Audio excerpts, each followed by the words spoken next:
हरि ओम श्री गुरुभ्यो नमः। आज क्लास रे समस्त को स्वागत। पिला माने मेसेज करथिले जे सार कठोपनिषद आनंद बोली, तो पिले आज कठोपनिषद ऊपर आमे क्लास करबा। तो आमे जेकोसी पुस्तक अध्ययन करबा किंबा जेकोसी एग्जाम पे आमे प्रिपेयर हेबा पिले सबठो इम्पोर्टेंट होची आम सम्मुख रे हमर सिलेबस थिबा आवश्यकता अछि। तो आमे जदि सिलेबस न जानिबा ताले पढिबा केमिति, तो सेमिति कोर्स 4 रो कोर 8 रो जो पिले चली थिला हमर से भितर जो यूनिट 3 आ यूनिट 4 रे तमर पिले कठोपनिषद लाइची। तो कठोपनिषद जहा को आइछि एथिरे संपूर्ण कठोपनिषद आसी जाइछि पिले। संपूर्ण कठोपनिषद माने कठोपनिषद रे पिले दुईटा अध्याय मिले देखिबा को, से गुटे अध्याय रे तीन तीन टे बोलली हला। आ ए सब टोटल जे तीनोटी बोली रो जदो श्लोक संख्या देखिबा ताले टोटल 119 गोटी जो मंत्र रहिला से मंत्र एतिर के पढ़िबा को पड़ी था हम कठोपनिषद रे हला। तो उपनिषद रो जो मंत्र श्लोक गुडी अछि ताकू मंत्र कहा जाय, ताकू श्लोक कहा जाय नै, ताकू मंत्र कहा जाय हला। तो से मंत्र गुडी कठोपनिषद रो केतेडो अछि ना 119 टी मंत्र टोटल। से गुडी को हम शब्द सह हम क्लास रे अध्ययन करिथिले। तो आमे कोन करबा वर्तमान एग्जाम ओरिएंटेड एग्जाम को हम आखिर रखी कि तार जो सारांश गुडी को तथा को प्रश्न रहउछि से प्रश्न गुडी को आधार आमे देखिबा, से गुडी का आलोचना करबा हला। तो प्ले ए गुटे वीडियो रे जो सारांश कहबी सेतिरे तमरो समस्त लॉन्ग क्वेश्चन कवर हेइबो तथा शॉर्ट क्वेश्चन सब किछि गुटे वीडियो रे हे जिवो। तो हम ए गुटे वीडियो रे कोन करबा प्रथमे लॉन्ग क्वेश्चन ऊपर देखो फोकस करबो, जो शॉर्ट क्वेश्चन गुडी को जो मु आनी छि सेटा आ गुटे क्लास रे आमे कोन करबा तार आलोचना करबा हला। तो प्ले देखो संभावित प्रश्न। तो आमे जेते बेले पढ़िबा पूर्व आमे देखो प्रश्न देखि दाउ। तो आमे प्रश्न जेते बेले देखि देबा तो आमे जानि परबे जे को पॉइंट रो आमे प्रश्न आसुची, त आमे से पॉइंट को आमे मेनली फोकस करबा, ताले आमे कम टाइम भितरे तार सारांश को आमे ग्रहण करि परबा। तो आमे प्रथमे देखो प्लीज शॉर्ट क्वेश्चन गुडी को जोटा अछि संक्षिप्त उत्तरमूलक प्रश्न, जेमिति अग्नेः अन्य नाम किम अस्ति। तो से जो अग्नि रो अन्य नाम कोन थिला, यमस्य अन्य नाम किम अस्ति, यमराजन को अन्य नाम कोन थिला, यम गृहे नचिकेता कति रात्रः उपवासे अतिष्ठत। तो से यमराजन को गृह रे नचिकेता के दिन पर्यंत सेटेस थिले। तो कठोपनिषद रो मूल कथा वस्तु होची पिले यम और नचिकेता मध्य रे होइतिबा संवाद। तो तमे पूर्वरु केबे षष्ठ या सब आमे पढिला बेले पंचम की षष्ठ कक्षा रे थिला यम नचिकेता संवाद, तमे भी पढितिबो के भाबुची। तो से यम और नचिकेता मध्य रे जो संवाद होइतिला, नचिकेता जो प्रश्न पचारे थिले यम को, यम जो उत्तर देथिले सेटा सब कठोपनिषद रो अंतर्भुक्त आसीची। से विद्रु देखो यम नचिकेत कति वरम प्रदत्तम, केतोडी वर से यम राजा नचिकेता को दिली। नचिकेता प्रथम वरेण किम प्रार्थितवान, प्रथम वर से कोन पचारिले। एपरि भाव रे प्रश्न गुडी को पिले होची शॉर्ट क्वेश्चन रे। एडा 21 शॉर्ट क्वेश्चन मु संग्रहित करिछि हैला।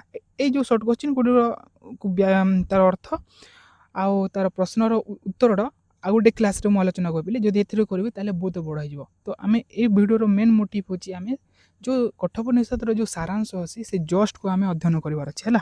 तो शॉर्ट क्वेश्चन रो आंसर भी मध्य ए स्लाइड रे ही तुमको मिलि जिवो ए क्लास रे। किंतु तम पय आ टिके सहज करबा पे मु आ गुटे कक्षा रे यार तार आंसर पॉइंट टू पॉइंट मु कहि देबे हैला। सेमि देखो पिले दीर्घ उत्तरमूलक प्रश्न। ए प्रश्न गुडी को देखो आ ए प्रश्न रो उत्तर ए वीडियो रे तुमको मिलिबो। समस्त प्रश्न रो टोटल केतेडी अछि ना 15 गोटी प्रश्न, 15 गोटी प्रश्न रो उत्तर ए वीडियो रे ही तुमको मिलि जिवो हैला। तो भलो भाबरे ध्यान से सुनो। तो नचिकेता सह प्रथमम वरम किम आसी। तो नचिकेता जो प्रथम वर मागिथिले यमराजा को, से प्रथम वर कोन थिला, प्रथम प्रश्न। 2 नंबर प्रश्न कोन अछि, यमः प्रथम वरेण नचिकेता सह किम दत्तवान। तो यम प्रथम वर रे नचिकेता को कोन देले। 3 नंबर रे अग्नि विद्यायाः स्वरूपम आलोचय। जो अग्नि विद्या विषय जो नचिकेता पचारिथिले यम को, से अग्नि विद्यार स्वरूप कोन अछि सेटा आलोचना करो बोली प्रश्न पचारला 3 नंबर रे। 4 नंबर प्रश्न कोन पचारुछि, यमेन नचिकेता संप्रति द्वितीय वर प्रदानम वर्णयत। तो यम जो नचिकेता को 2 नंबर वर प्रदान कले, से 2 नंबर वर कोन से विषय आलोचना करो। 5 नंबर प्रश्न कोन अछि बोली, प्रथम वल्याः कथा मूलिख्या कथा सारम लिखतु। जो प्रथम बल्ली अछि से प्रथम बल्ली रो तमे तार कथार सारांश तमे उल्लेख करो, सेटा प्रश्न अछि। 6 नंबर प्रश्न कोन, यमेन नचिकेता संप्रति प्रदत्तम प्रलोभनम तथा नचिकेता तस्य प्रत्याख्यान विषयम सविस्तरम आलोचयत। तो जेते बेले नचिकेता ଯମଙ୍କୁ ଯେତେବେଳେ କ'ଣ ନା ଆତ୍ମତତ୍ତ୍ୱ ବିଷୟରେ ପଚାରିଛନ୍ତି ତ ସେ ସମୟରେ ଯମ ରାଜା କ'ଣ କରିଛନ୍ତି ତାଙ୍କୁ ଡିଷ୍ଟ୍ରାକ୍ଟ କରିବା ପାଇଁ ପ୍ରଚେଷ୍ଟା କରିଛନ୍ତି ସେ ତାଙ୍କୁ ବିଭିନ୍ନ ପ୍ରକାର ପ୍ରଲୋଭନ ଦେଇଛନ୍ତି ସେ କିପରି ଭାବରେ ପ୍ରଲୋଭନ ଦେଇଛନ୍ତି ଆଉ ସେ ନଚିକେତା କେମିତି ସେଇ ପ୍ରଲୋଭନକୁ ପ୍ରତ୍ୟାଖ୍ୟାନ କରିଛନ୍ତି ସେ ବିଷୟରେ ଆଲୋଚନା କର ବୋଲି ପ୍ରଶ୍ନ ଆସିଛି ତ ତୁମେ ପଢ଼ିଥିଲେ ତ ଜାଣିବ ସେଇଟା କ'ଣ କରିଛନ୍ତି ହେଲା ଆଉ କ'ଣ ନା ୟମେନ ନଚିକେତା ସମ୍ପ୍ରତି ପ୍ରଦତ୍ତମ ବରତ୍ରୟମ୍ ବର୍ଣ୍ଣୟତା ତ ଯମ ରାଜା ନଚିକେତାଙ୍କୁ ଦେଇଥିବା 3ଟି ବର କ'ଣ ଅଛି ସେ ବର ବିଷୟରେ ବର୍ଣ୍ଣନା କର 8 ନମ୍ବର କ୍ୱେଶ୍ଚିନ୍ର କ'ଣ ପ୍ରଶ୍ନ ପଚାରାଯାଇଛି ନା କଠୋପନିଷଦି ଦ୍ୱିତୀୟ ବଲ୍ୟାମ୍ ପ୍ରଦତ୍ତମ ଶ୍ରେୟ ପ୍ରେୟ ସ୍ୱରୂପମ୍ ପ୍ରତିପାଦୟତା ଏଇଟା ବହୁତ ଇମ୍ପୋର୍ଟାଣ୍ଟ ପିଲି ଶ୍ରେୟ ମାର୍ଗ ଆଉ ପ୍ରେୟ ମାର୍ଗ କଥା ଏଇଟା ବହୁତ ଗୁପ୍ତ କଥା ଅଛି ତ ସେ ଯେଉଁ ଦ୍ୱିତୀୟ ବଲ୍ଲୀରେ ଯେଉଁ ଶ୍ରେୟ ଆଉ ପ୍ରେୟ ମାର୍ଗ କଥା ଯେଉଁ ରାଜା କହିଛନ୍ତି ନଚିକେତାକୁ ସେ ବିଷୟରେ ବର୍ଣ୍ଣନା କର ବୋଲି ପ୍ରଶ୍ନ ଆସିଛି ହେଲା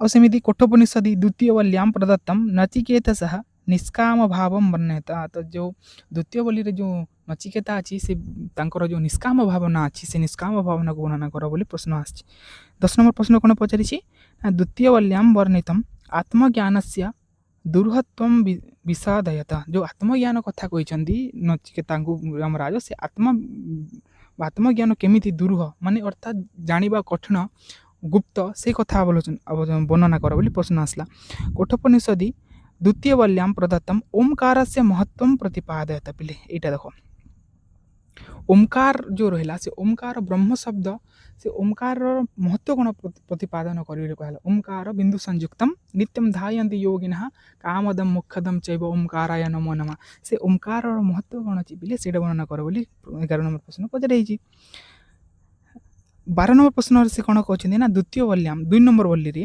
ବର୍ଣ୍ଣିତ ଆତ୍ମନଃ ଅବିନାଶୀତ୍ୱମ୍ ପ୍ରତିପାଦୟ ଆତ୍ମା କେମିତି ଅବିନାଶୀ କେମିତି ସେ ତାର ବିନାଶ ହୁଏ ନାହିଁ କେବେ ମରେ ନାହିଁ ସେଇ ଆତ୍ମାର ଅବିନାଶୀତ୍ୱ କେମିତି ଅଛି ତମେ ତାହା ବର୍ଣ୍ଣନା କର ବୋଲି ପ୍ରଶ୍ନ ଆସିଛି 13 ନମ୍ବର ପ୍ରଶ୍ନ କ'ଣ ନା ତୃତୀୟ ବଲ୍ୟାମ୍ ୟମ କଥିତମ୍ ଆତ୍ମ ପରମାତ୍ମା ସ୍ୱରୂପ ବର୍ଣ୍ଣୟତା ଆତ୍ମା ଓ ପରମାତ୍ମାର ସ୍ୱରୂପ କ'ଣ ଅଛି ସେ ଆତ୍ମା ଓ ପରମାତ୍ମାର ସ୍ୱରୂପ ବର୍ଣ୍ଣନା କର ବୋଲି ପ୍ରଶ୍ନ ଆତ୍ମଜ୍ଞାନ ପ୍ରାପ୍ତୟେ କିମ୍ କରଣୀୟମିତି ବିଷୟରେ ୟମୋକ୍ତି ଦିଶା ବର୍ଣ୍ଣୟତା ତ ଆତ୍ମଜ୍ଞାନ ପ୍ରାପ୍ତି ପାଇଁ କ'ଣ କ'ଣ କରିବା କଥା ସେ କଥା ଗୁଡ଼ିକ ବର୍ଣ୍ଣନା କର ବୋଲି କୁହାଗଲା ଆଉ ତୃତୀୟ ବଲ୍ୟାମ୍ ୟମ କଥିତମ୍ ଆତ୍ମନ ସ୍ୱରୂପମ୍ ବର୍ଣ୍ଣୟତା ଆଉ ତୃତୀୟ ବଲ୍ଲୀରେ ଯେଉଁ ଯମ ଆତ୍ମାର ସ୍ୱରୂପ ବର୍ଣ୍ଣନା କରିଛନ୍ତି ସେ ସ୍ୱରୂପକୁ ବର୍ଣ୍ଣନା କର ହେଲା ଯମକୁ ନଚିକେତା ପଚାରିଛନ୍ତି ନା ଯେ ପ୍ରଭୁ କେହି କହନ୍ତି ଯେ ମଲା ପରେ ଆତ୍ମାର ସ୍ଥିତି ରୁହେ ନାହିଁ ଆଉ କେହି କହନ୍ତି ମଲା ପରେ ଆତ୍ମାର ସ୍ଥିତି ରୁହେ ତାହେଲେ ସେ ଆତ୍ମା ମଲା ପରେ କ'ଣ ହୁଏ କେଉଁଠିକି ଯାଏ ସେ ଆତ୍ମାର ସ୍ଥିତି ମୋତେ କୁହ ବୋଲି ଯେତେବେଳେ ସେ ପ୍ରଶ୍ନ ପଚାରିଛନ୍ତି ତ ସେ ଆତ୍ମାର ସବୁ ବିସ୍ତୃତ ବର୍ଣ୍ଣନା ଯମରାଜ କରିଛନ୍ତି ସେ ପ୍ରସଙ୍ଗରେ ଏଗୁଡ଼ିକ ପ୍ରଶ୍ନ ଆସିଛି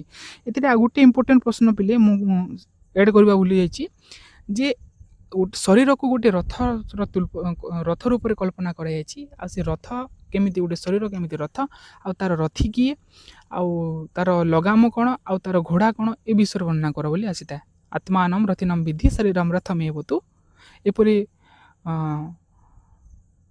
ଯେଉଁ ରହିଲା ସେ ଶ୍ଲୋକଟା ତାର ଆଧାର ବ୍ୟାଖ୍ୟା କରିବା ପାଇଁ ଗୋଟେ ପ୍ରଶ୍ନ ଆସିଥାଏ ସେଇଟା ଗୋଟେ ଇମ୍ପୋର୍ଟାଣ୍ଟ ପ୍ରଶ୍ନ ଗୁଡ଼ିକ ହେଲା ଯେତେ ବି କୋଟ୍ କରାଯାଇଛି ପ୍ରଶ୍ନ ଏଠିରେ ସେ ସମସ୍ତ ପ୍ରଶ୍ନ ଇମ୍ପୋର୍ଟାଣ୍ଟ ପିଲେ ଏଥିରୁ 80% ପ୍ରଶ୍ନ ତୁମକୁ ଏକ୍ଜାମ୍ ପେପରରେ ଏକ୍ଜାକ୍ଟଲି ଦେଖିବାକୁ ମିଳିବ ହେଲା 80% କ୍ୱେଶ୍ଚିନ୍ ଯେଉଁଟା ଏକ୍ଜାକ୍ଟଲି ମିଳିବ ହେଲା ତୁମେ ଦେଖ ଆଉ ମୋତେ ମେସେଜ୍ କରିବ ସାର୍ ଆପଣ ଠିକ୍ କହିଥିଲେ ଆଗକୁ ଦେଖ ତ ଆମେ ବର୍ତ୍ତମାନ କଠୋପନିଷଦର ପୁଙ୍ଖାନୁପୁଙ୍ଖ ଭାବରେ ଆଲୋଚନା କରିବା ତାର ଯେଉଁ ଯେଉଁ ସାରାଂଶ ଅଛି ସେ ସାରାଂଶକୁ ମୁଁ କେତୋଟି ସ୍ଲାଇଡ଼୍ରେ ହିଁ ଉପସ୍ଥାପନ କରିଦେଇଛି ବୋଲି ସେଥିପାଇଁ ଟିକେ ପେସେନ୍ସ ରହିକି ଦେଖ ଏ ଗୋଟେ ଭିଡ଼ିଓରେ ହିଁ ତୁମର 80% ପ୍ରୋବ୍ଲେମ୍ ତୁମ ସଲ୍ଭ ହେଇଯିବ ଆଉ ହେଲା ଆଉ ଯାହା ରହିଲା 20% ସେଇଟା ତ ତୁମ ଉପରେ ଡିପେଣ୍ଡ କରୁଛି ଯେଉଁ ମୂଳ ଗ୍ରନ୍ଥ ଅଧ୍ୟୟନ କରିବାକୁ ପଡ଼ୁଛି ଆଉ ତାର ଯେଉଁ ମନ୍ତ୍ର ଗୁଡ଼ିକ ରହିଲା 119ଟି ମନ୍ତ୍ର ତାର ଶବ୍ଦ ସହ ଅଧ୍ୟୟନ ଆମେ ତ କରିଥିଲୁ କ୍ଲାସ୍ରେ ତ ତୁମେ ଯଦି କରିନାହ ତାହେଲେ ତୁମେ ଟିକେ ଓଭରଲୁକ୍ କରିନେବ ହେଲା ଦେଖ ତ କଠୋପନିଷଦର କଥାବସ୍ତୁ ଦେଖ ବୋଲେ କେଉଁଠୁ ଆସିଛି ଏ କଥାଟା ତ ଉପନିଷଦ ମାନେ କ'ଣ ପିଲେ ତା ପୂର୍ବରୁ ଆମେ ଜାଣିବାକୁ ପଡ଼ିବ ଯେ ଉପନିଷଦ କ'ଣ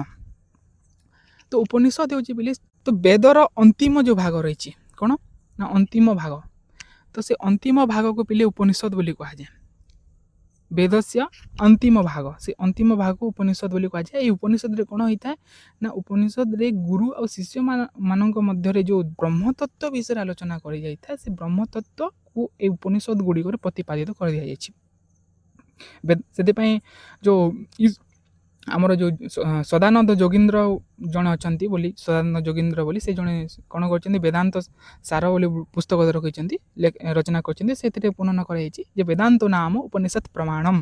ତ ବେଦାନ୍ତ ନାମ ଯେଉଁ ଉପନିଷଦର ପ୍ରମାଣ ଅଟେ ବା ଉପନିଷଦ ହେଉଛି ବେଦର ଅନ୍ତିମ ଭାଗ ବେଦାନ୍ତ ହେଲା ବେଦର ଅନ୍ତିମ। ତ ତାହାକୁ ସେଥିପାଇଁ ଉପନିଷଦର ପ୍ରତିପାଦ୍ୟ ବିଷୟ ହେଉଛି ବୋଲି ବ୍ରହ୍ମବିଦ୍ୟା। ବ୍ରହ୍ମବିଦ୍ୟା କ'ଣ ନା ବ୍ରହ୍ମ କ'ଣ ଜୀବ କ'ଣ ସେ ବ୍ରହ୍ମ ଆଉ ଜୀବଙ୍କ ବିଷୟରେ ଯେଉଁ ଜାଗାରେ ପ୍ରତିପାଦିତ କରାଯାଏ ତାକୁ ବ୍ରହ୍ମବିଦ୍ୟା ବୋଲି କୁହାଯାଏ। ସେ ବ୍ରହ୍ମବିଦ୍ୟା ହେଉଛି ଉପନିଷଦ ଗୁଡ଼ିକର ବିଷୟବସ୍ତୁ। ତ ସେ ଉପନିଷଦର ସଂଖ୍ୟା କେତେ ପିଲେ ତ ମୁକ୍ତକ ବୋଲି ଗୋଟେ ଉପନିଷଦ ଅଛି ସେ ହିସାବରେ ଯେଉଁ ଉପନିଷଦ ଗୁଡ଼ିକର ସଂଖ୍ୟା ହେଉଛି 108।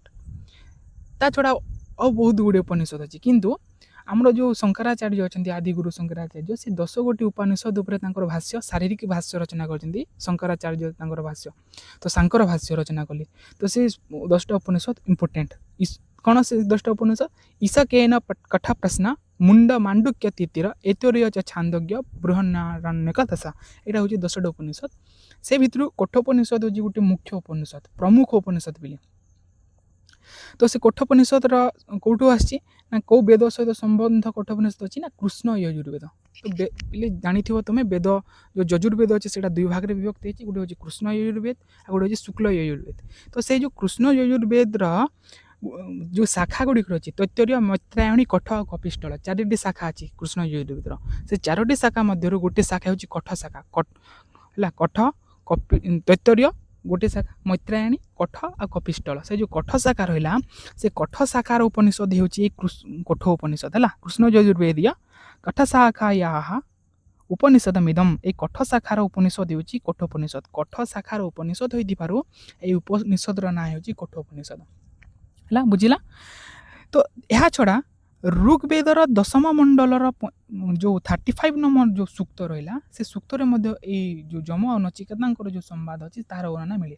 ତା ଛଡ଼ା ତୈତ୍ତିରୀୟ ବ୍ରାହ୍ମଣ ଗୋଟେ ଅଛି ସେ ତୈତ୍ତିରୀୟ ବ୍ରାହ୍ମଣ 3ୟ କାଣ୍ଡର 11 ନମ୍ବର ପାଠ କରେ ଏଇ କଠୋପନିଷଦ କଥା ବର୍ଣ୍ଣନା କରାଯାଇଛି। ତା ଛଡ଼ା ମହାଭାରତ ଯେଉଁ ରହିଲା ସେ ମହାଭାରତର ଅନୁଶାସନ ପର୍ବ ବୋଲି ଗୋଟେ ପର୍ବଟେ ଅଛି ସେ ଅନୁଶାସନ ପର୍ବର 71 ଯେଉଁ ତମ ଅଧ୍ୟାୟ ରହିଲା ସେ 71ତମ ଅଧ୍ୟାୟରେ ନଚିକେତା ଉପାଖ୍ୟାନ ବର୍ଣ୍ଣିତ କରାଯାଇଛି ହେଲା। ତୁମକୁ ଯଦି ସର୍ଟ କ୍ୱେଶ୍ଚିନ୍ ଆସେ ତାହେଲେ କଠୋପନିଷଦ କେଉଁ ବେଦ ସହିତ ସମ୍ବନ୍ଧିତ ନା କୃଷ୍ଣ ଯଜୁର୍ବେଦ। କ'ଣ ଲେଖିବ କୃଷ୍ଣ ଯଜୁର୍ବେଦ ହେଲା। ତ ପ୍ରତିପାଦ୍ୟ ବିଷୟ ଏଇ ଯେଉଁ କଠୋପନିଷଦର ପ୍ରତିପାଦ୍ୟ ବିଷୟ କ'ଣ ପିଲେ ନା ଯମ ଆଉ ନଚିକେତାଙ୍କ ମଧ୍ୟରେ ହୋଇଥିବା ସମ୍ବାଦ। ତ ଯାହା କୁହାଯାଉଛି ଯମ ନଚିକେତା ସମ୍ବାଦ ଯାହାକି ଆମର 5ମ କି 6ଠ ଶ୍ରେଣୀର କକ୍ଷାରେ ଥିଲା ଆମେ ଯେତେବେଳେ ପଢ଼ୁଥିଲୁ।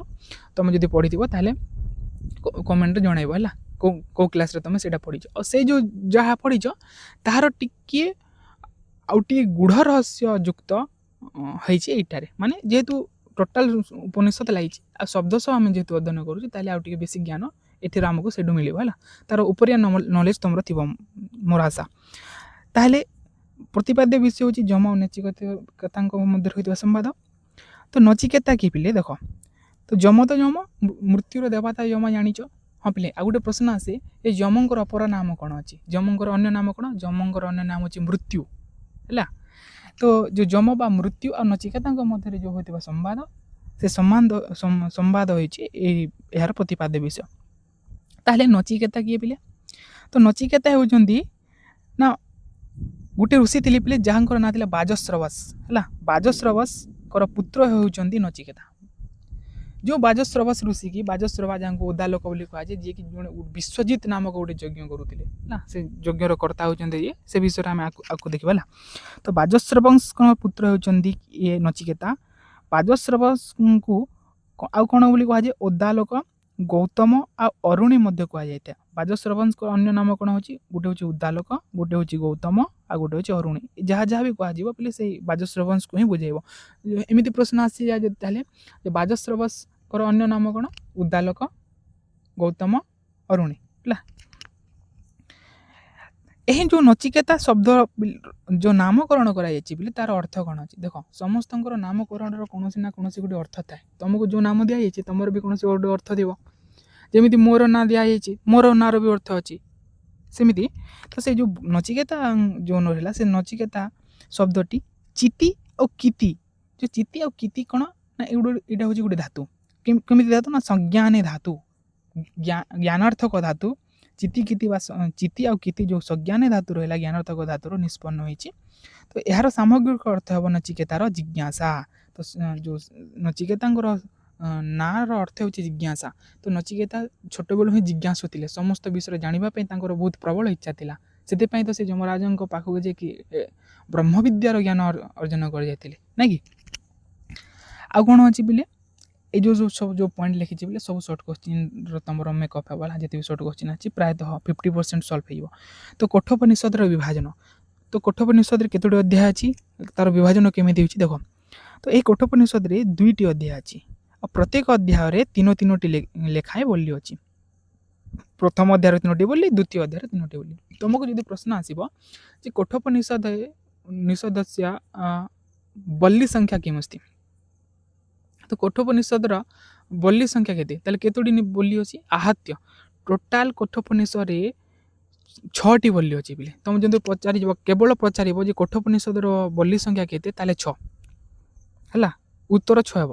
ଆଉ ଯଦି ପଚାରିବ ପ୍ରଥମ ଅଧ୍ୟାୟର ବଲ୍ଲି ସଂଖ୍ୟା କେତେ, 3, ତାର ଉତ୍ତର 3 ହେବ। ଦ୍ୱିତୀୟ ଅଧ୍ୟାୟର ବଲ୍ଲି ସଂଖ୍ୟା ଯଦି ପଚାରିବ ତାହେଲେ 3 ହେଲା, କିନ୍ତୁ କଠୋପନିଷଦର ବଲ୍ଲି ସଂଖ୍ୟା ଯଦି ପଚାରିବ ତାହେଲେ 6 ହେବ ଆନ୍ସର୍ ତାର 6। ଓକେ, ତ ଅଧ୍ୟାୟ କେତୋଟି ଯଦି ପଚାରିବ 2ଟି ଅଧ୍ୟାୟ। ତ କଠୋପନିଷଦରେ 2ଟି ଅଧ୍ୟାୟ ଅଛି, ପ୍ରଥମ ଅଧ୍ୟାୟ ଆଉ ଗୋଟେ ହେଉଛି ଦ୍ୱିତୀୟ ଅଧ୍ୟାୟ। ପ୍ରଥମ ଅଧ୍ୟାୟରେ 3ଟି ବୋଲି ଅଛି, ପ୍ରଥମା ବଲ୍ଲି, ଦ୍ୱିତୀୟ ବଲ୍ଲି ଆଉ ତୃତୀୟ ବଲ୍ଲି। ସେମିତି ଦ୍ୱିତୀୟ ଅଧ୍ୟାୟରେ ମଧ୍ୟ ପୁଣି 3ଟି ବଲ୍ଲି, ପ୍ରଥମା ବଲ୍ଲି, ଦ୍ୱିତୀୟ ବଲ୍ଲି ଆଉ ତୃତୀୟ ବଲ୍ଲି। ଆହାତ୍ୟ କେତୋଟି ବଲ୍ଲି, 6ଟି ବଲ୍ଲି। ତ କଠୋପନିଷଦର ବଲ୍ଲି ସଂଖ୍ୟା ହେଉଛି 6ଟା। ସେମିତି ପ୍ରଶ୍ନ ଆସିଥିଲେ ଯେ ପ୍ରଥମ ବଲ୍ଲିରେ କେତୋଟି ଶ୍ଲୋକ ଅଛି ହେଲା, ତ ପ୍ରଥମ ଅଧ୍ୟାୟର ତୃତୀୟ ବଲ୍ଲିର ଶ୍ଲୋକ ସଂଖ୍ୟା କେତେ, ଏମିତି ପ୍ରଶ୍ନ ଆସେ ସର୍ଟ କୋଶ୍ଚିନ୍ରେ। ତ ପ୍ରଥମା ବଲ୍ଲିର ଶ୍ଲୋକ ସଂଖ୍ୟା ହେଉଛି ପିଲେ 29, ଦ୍ୱିତୀୟ ବଲ୍ଲିର 25, ତୃତୀୟ ବଲ୍ଲିର 27। ସେମିତି ଦ୍ୱିତୀୟ ଅଧ୍ୟାୟର ପ୍ରଥମ ବଲ୍ଲିର 15ଟି ଶ୍ଲୋକ, ଦ୍ୱିତୀୟ ବଲ୍ଲିରେ 15ଟି ଆଉ ତୃତୀୟ ବଲ୍ଲିର 18ଟି। ତ ପ୍ରଥମ ଅଧ୍ୟାୟର ଟୋଟାଲ ଶ୍ଲୋକ ସଂଖ୍ୟା ହେଇଗଲା 71। ତ ସେମିତି ପ୍ରଶ୍ନ ଆସିବ ଯଦି ଆସିଯାଏ ସର୍ଟ କୋଶ୍ଚିନ୍ରେ ଯେ ପ୍ରଥମ କଠୋପନିଷଦର ପ୍ରଥମ ଅଧ୍ୟାୟର କେତୋଟି ଶ୍ଲୋକ ଅଛି, ତାହେଲେ 71ଟି ଶ୍ଲୋକ ଅଛି। ସେମିତି ଦ୍ୱିତୀୟ ଅଧ୍ୟାୟରେ 48ଟି ଶ୍ଲୋକ ଅଛି। ତ ଆହାତ୍ୟ ଟୋଟାଲ ଶ୍ଲୋକ ସଂଖ୍ୟା ହେଇଗଲା 119 ବୋଲେ। ତାହେଲେ ପ୍ରଶ୍ନ ଯଦି ଏମିତି ଆସେ ଯେ କଠୋପନିଷଦରେ ଶ୍ଲୋକ ସଂଖ୍ୟା କେତେ, ଯଦି ସମ୍ପୂର୍ଣ୍ଣ ଉପନିଷଦର ଶ୍ଲୋକ ସଂଖ୍ୟା ପଚାରିବ ତାହେଲେ 119 ତାର ଆନ୍ସର୍।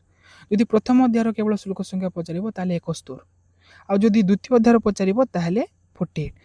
ତ এইটা ତୁମ ସମସ୍ତେ ବହୁତ ଇମ୍ପୋର୍ଟାଣ୍ଟ ବୋଲେ ଭଲ ଭାବରେ ଜାଣିତ ସର୍ଟ କୋଶ୍ଚିନ୍ରେ ଆସିଯିବ। ଗୋଟେ କୋଶ୍ଚିନ୍ ଗ୍ୟାରେଣ୍ଟି ଏ ଭିତରୁ ଆସିବ ଯେଉଁଟା ବି ହେଲା। ତାହେଲେ ଆଉ କ'ଣ ରହିଲା ପିଲେ ଏଠି ଦେଖ, ଯଜ୍ଞ। ତାହେଲେ କେଉଁ ଯଜ୍ଞ କରିଥିଲେ ସେ, ବାଜଶ୍ରବସ ନା ସର୍ବମେଧ ବା ବିଶ୍ୱଜିତ ଯଜ୍ଞ, ଏଇଟା ସର୍ଟ କୋଶ୍ଚିନ୍। ତ ସେ କରିଥିବା ଯଜ୍ଞର ନାଁ ହେଉଛି ସର୍ବମେଧସ ବା ବିଶ୍ୱଜିତ ଯଜ୍ଞ। ତ ପିଲେ ଏଇ ଯଜ୍ଞଟା କଠୋପନିଷଦରେ ଯେଉଁ ବାଜଶ୍ରବସ ଉଦାଲୋକ ମୁନି କରିଥିଲେ, ତା ଛଡ଼ା ଆଉ ଯେଉଁ ସଂସ୍କୃତ ବାଙ୍ଗ୍ମୟରେ ଦେଖିବା ତାହେଲେ ଏହାପରେ ତାଙ୍କ ଉପରେ ଆଉ ଜଣେ ହିଁ କେବଳ ଏଇ ସର୍ବମେଧସ ବା ବିଶ୍ୱଜିତ ଯଜ୍ଞ କରିଥିବାର ଉଲ୍ଲେଖ ମିଳେ। ସେଇଟା ରଘୁବଂଶ ମହାକାବ୍ୟରେ ତୁମେ ଦେଖିବ, ଆମର ଯେଉଁ ରଘୁ ବୋଲି ଜଣେ ରାଜାଟେ ଥିଲେ, ଯେଉଁ ରଘୁବଂଶୀ, ଯେଉଁ ଆମ ଯେଉଁ ରଘୁନାଥ ଶ୍ରୀ ରାମଚନ୍ଦ୍ରଙ୍କ ଯେଉଁ ବଂଶଜ ଥିଲେ ରଘୁ, ସିଏ ଏଇ ଯଜ୍ଞଟା କରିଥିଲେ ହେଲା। ତ ଯେଉଁ ପଞ୍ଚମ ସ୍ୱର୍ଗରେ ତ ଏଇଟା ମିଳିଯାଏ, କୌଶବ ପ୍ରପେଦେ ବରତନ୍ତୁ ଶିଷ୍ୟ ହେଲା। ସେଠି ଗୋଟେ ଶ୍ଲୋକ ଅଛି, ଗୁରୁ ଦକ୍ଷିଣାର୍ଥୀ କୌଶବ ପ୍ରପେଦେ ବରତନ୍ତୁ ଶିଷ୍ୟ। ତ ସେଇ କଥା। ତ ସେ ସର୍ବମେଧ ଯଜ୍ଞରେ କ'ଣ ହୁଏ ଯେ ଯିଏ ସର୍ବମେଧ ଯଜ୍ଞ କରେ ସେ ତାର ଆୟତ୍ତରେ ଥିବା, ତାର ଅଧିକାରରେ ଥିବା ସମସ୍ତ ବସ୍ତୁକୁ ସେ ପିଲେ ଦାନ କରିଦେଇଥାଏ ହେଲା। ତ ସେମିତି ରଘୁ ମଧ୍ୟ ତାଙ୍କର ସବୁକିଛି ଦାନ କରିଦେଇ ସାରିଥିଲେ। ସେ ସମୟରେ କୌଶ ବରତନ୍ତୁ ବୋଲି ଜଣେ ଥିଲେ, ତାଙ୍କର ଶିଷ୍ୟ କୌଶ ଆସିଛନ୍ତି ଆଉ ତାଙ୍କୁ 14 ଲକ୍ଷ ସ୍ୱର୍ଣ୍ଣ ମୁଦ୍ରା ମାଗିଛନ୍ତି। ତ ସେ ସବୁ ଦାନ କରିସାରିଥିଲେ ସେ ନା ରଘୁ, ଆଉ କିଛି ନଥିଲା ତାଙ୍କ ପାଖରେ ଦେବା ପାଇଁ। ତଥାପି ସେ ଇନ୍ଦ୍ରଙ୍କୁ ମାଗିଥିଲେ, ଆଉ କେଉଁ ଜାଗାରେ କୁବେର ବୋଲି କୁହାଯାଏ, କୁବେର, ହଁ କୁବେରଙ୍କୁ ସେ ମାଗିଥିଲେ, କିନ୍ତୁ କୁବେର ଦେଇନଥିଲେ। ତ ସେଥିପାଇଁ ସେ ତାଙ୍କୁ ଯୁଦ୍ଧ କରିବା ପାଇଁ ପ୍ରଚେଷ୍ଟା କରିଥିଲେ। ତ କୁବେର ତାଙ୍କଠାରେ 14 ଲକ୍ଷ ସ୍ୱର୍ଣ୍ଣ ମୁଦ୍ରା ବୃଷ୍ଟି କରିଦେଇଥିଲେ। ଏମିତି ସେମିତି ରଘୁବଂଶରେ ବର୍ଣ୍ଣନା ମିଳେ ହେଲା। ତ ଏଇ ସର୍ବମେଧ ଯଜ୍ଞ ଯେହେତୁ ବାଜଶ୍ରବସ ଉଦାଲୋକ ମୁନି କରିଥିଲେ, ତ ସିଏ ମଧ୍ୟ ତାଙ୍କ ଆୟତ୍ତରେ ଥିବା ସବୁ କିଛି ଧନ ସମ୍ପତ୍ତିକୁ ସେ ଦାନ କରିଦେଇଥିଲେ। ଯିଏ ବି କରିବ ସେ ସବୁ କିଛି ଦାନ କରିବ, ସେଇଟା ଏହାର ବିଧି। ଶେଷ ପ୍ରସଙ୍ଗରେ ସେ ନଚିକେତାକୁ ମଧ୍ୟ ଯମକୁ ଦାନ କରିଦେଇଥିଲେ। ସେଇଟା ଆମେ ଆଗାମୀ ଯେଉଁ तार सारांश पढ़ा देख आ कौन कहला ना नचिकेता जमपुरे बास तो नचिकेता जमपुर केते दिन रही ना 3 दिन यहाँ भी गोटे सर्ट क्वेश्चन जम केतोटी वर देते नचिकेता को 3टी वर देते प्रथम वर कौन देते द्वितीय वर कौन देते तृतीय वर कौन देते यहाँ 100% क्वेश्चन आसो एग्जाम तुम तो प्रथम वर कौन देते ना प्रथम वर निज पिता संतुष्टि प्रार्थना करते तो जिते से प्रथम वर मांगिले जे मांग प्रथम वर कौन जे मुझे ये फेरिकी जी तो मो पिता मत संतुष्ट हे आउ कौन है ना से अवसान काल से खुशी रे बितेबे से कथा से मांगी द्वितीय वर कौन ना अग्निविद्या द्वितीय वर से अग्निविद्यार रहस्य से मांगी तृतीय वर कौन मांगी ना आत्म विषयक ज्ञान बा आत्मार ज्ञान आत्मज्ञान जहाँ कह जाए सेटा 3टी वर से मांगी तो पिला आम बर्तमान सारांश आरंभ करवा ता पूर्व शांति मंत्र पिले तो ये जो शांति मंत्र अच्छी ये शांति मंत्र दी जो कृष्ण यजुर्वेद जिते भी उपनिषद रही सब उपनिषद ये शांति मंत्र रहा देख जेकोसी ग्रंथ आरंभ पूर्व मंगलाचरण कराए ठीक सेमती जिते बेले उपनिषद गुड़िक आरंभ हुए से उपनिषद पूर्व गोटे गोटे शांति मंत्र कराए गुरु और शिष्य मान आलोचना ही उपनिषद चली था तो से गुरु शिष्य मिसिक प्रतिदिन शांति मंत्र पाठ कर आलोचना स्टार्ट हो उपनिषद सेमती से प्रसंग क्रम ये शांति मंत्र दिखाई कृष्ण यजुर्वेद ओम सहना भवतु सहनौ भुनक्तु सह वीर्यं करवावहै तेजस्विनावधीतमस्तु मां विद्वेषावहै ओम शांति शांति शांति।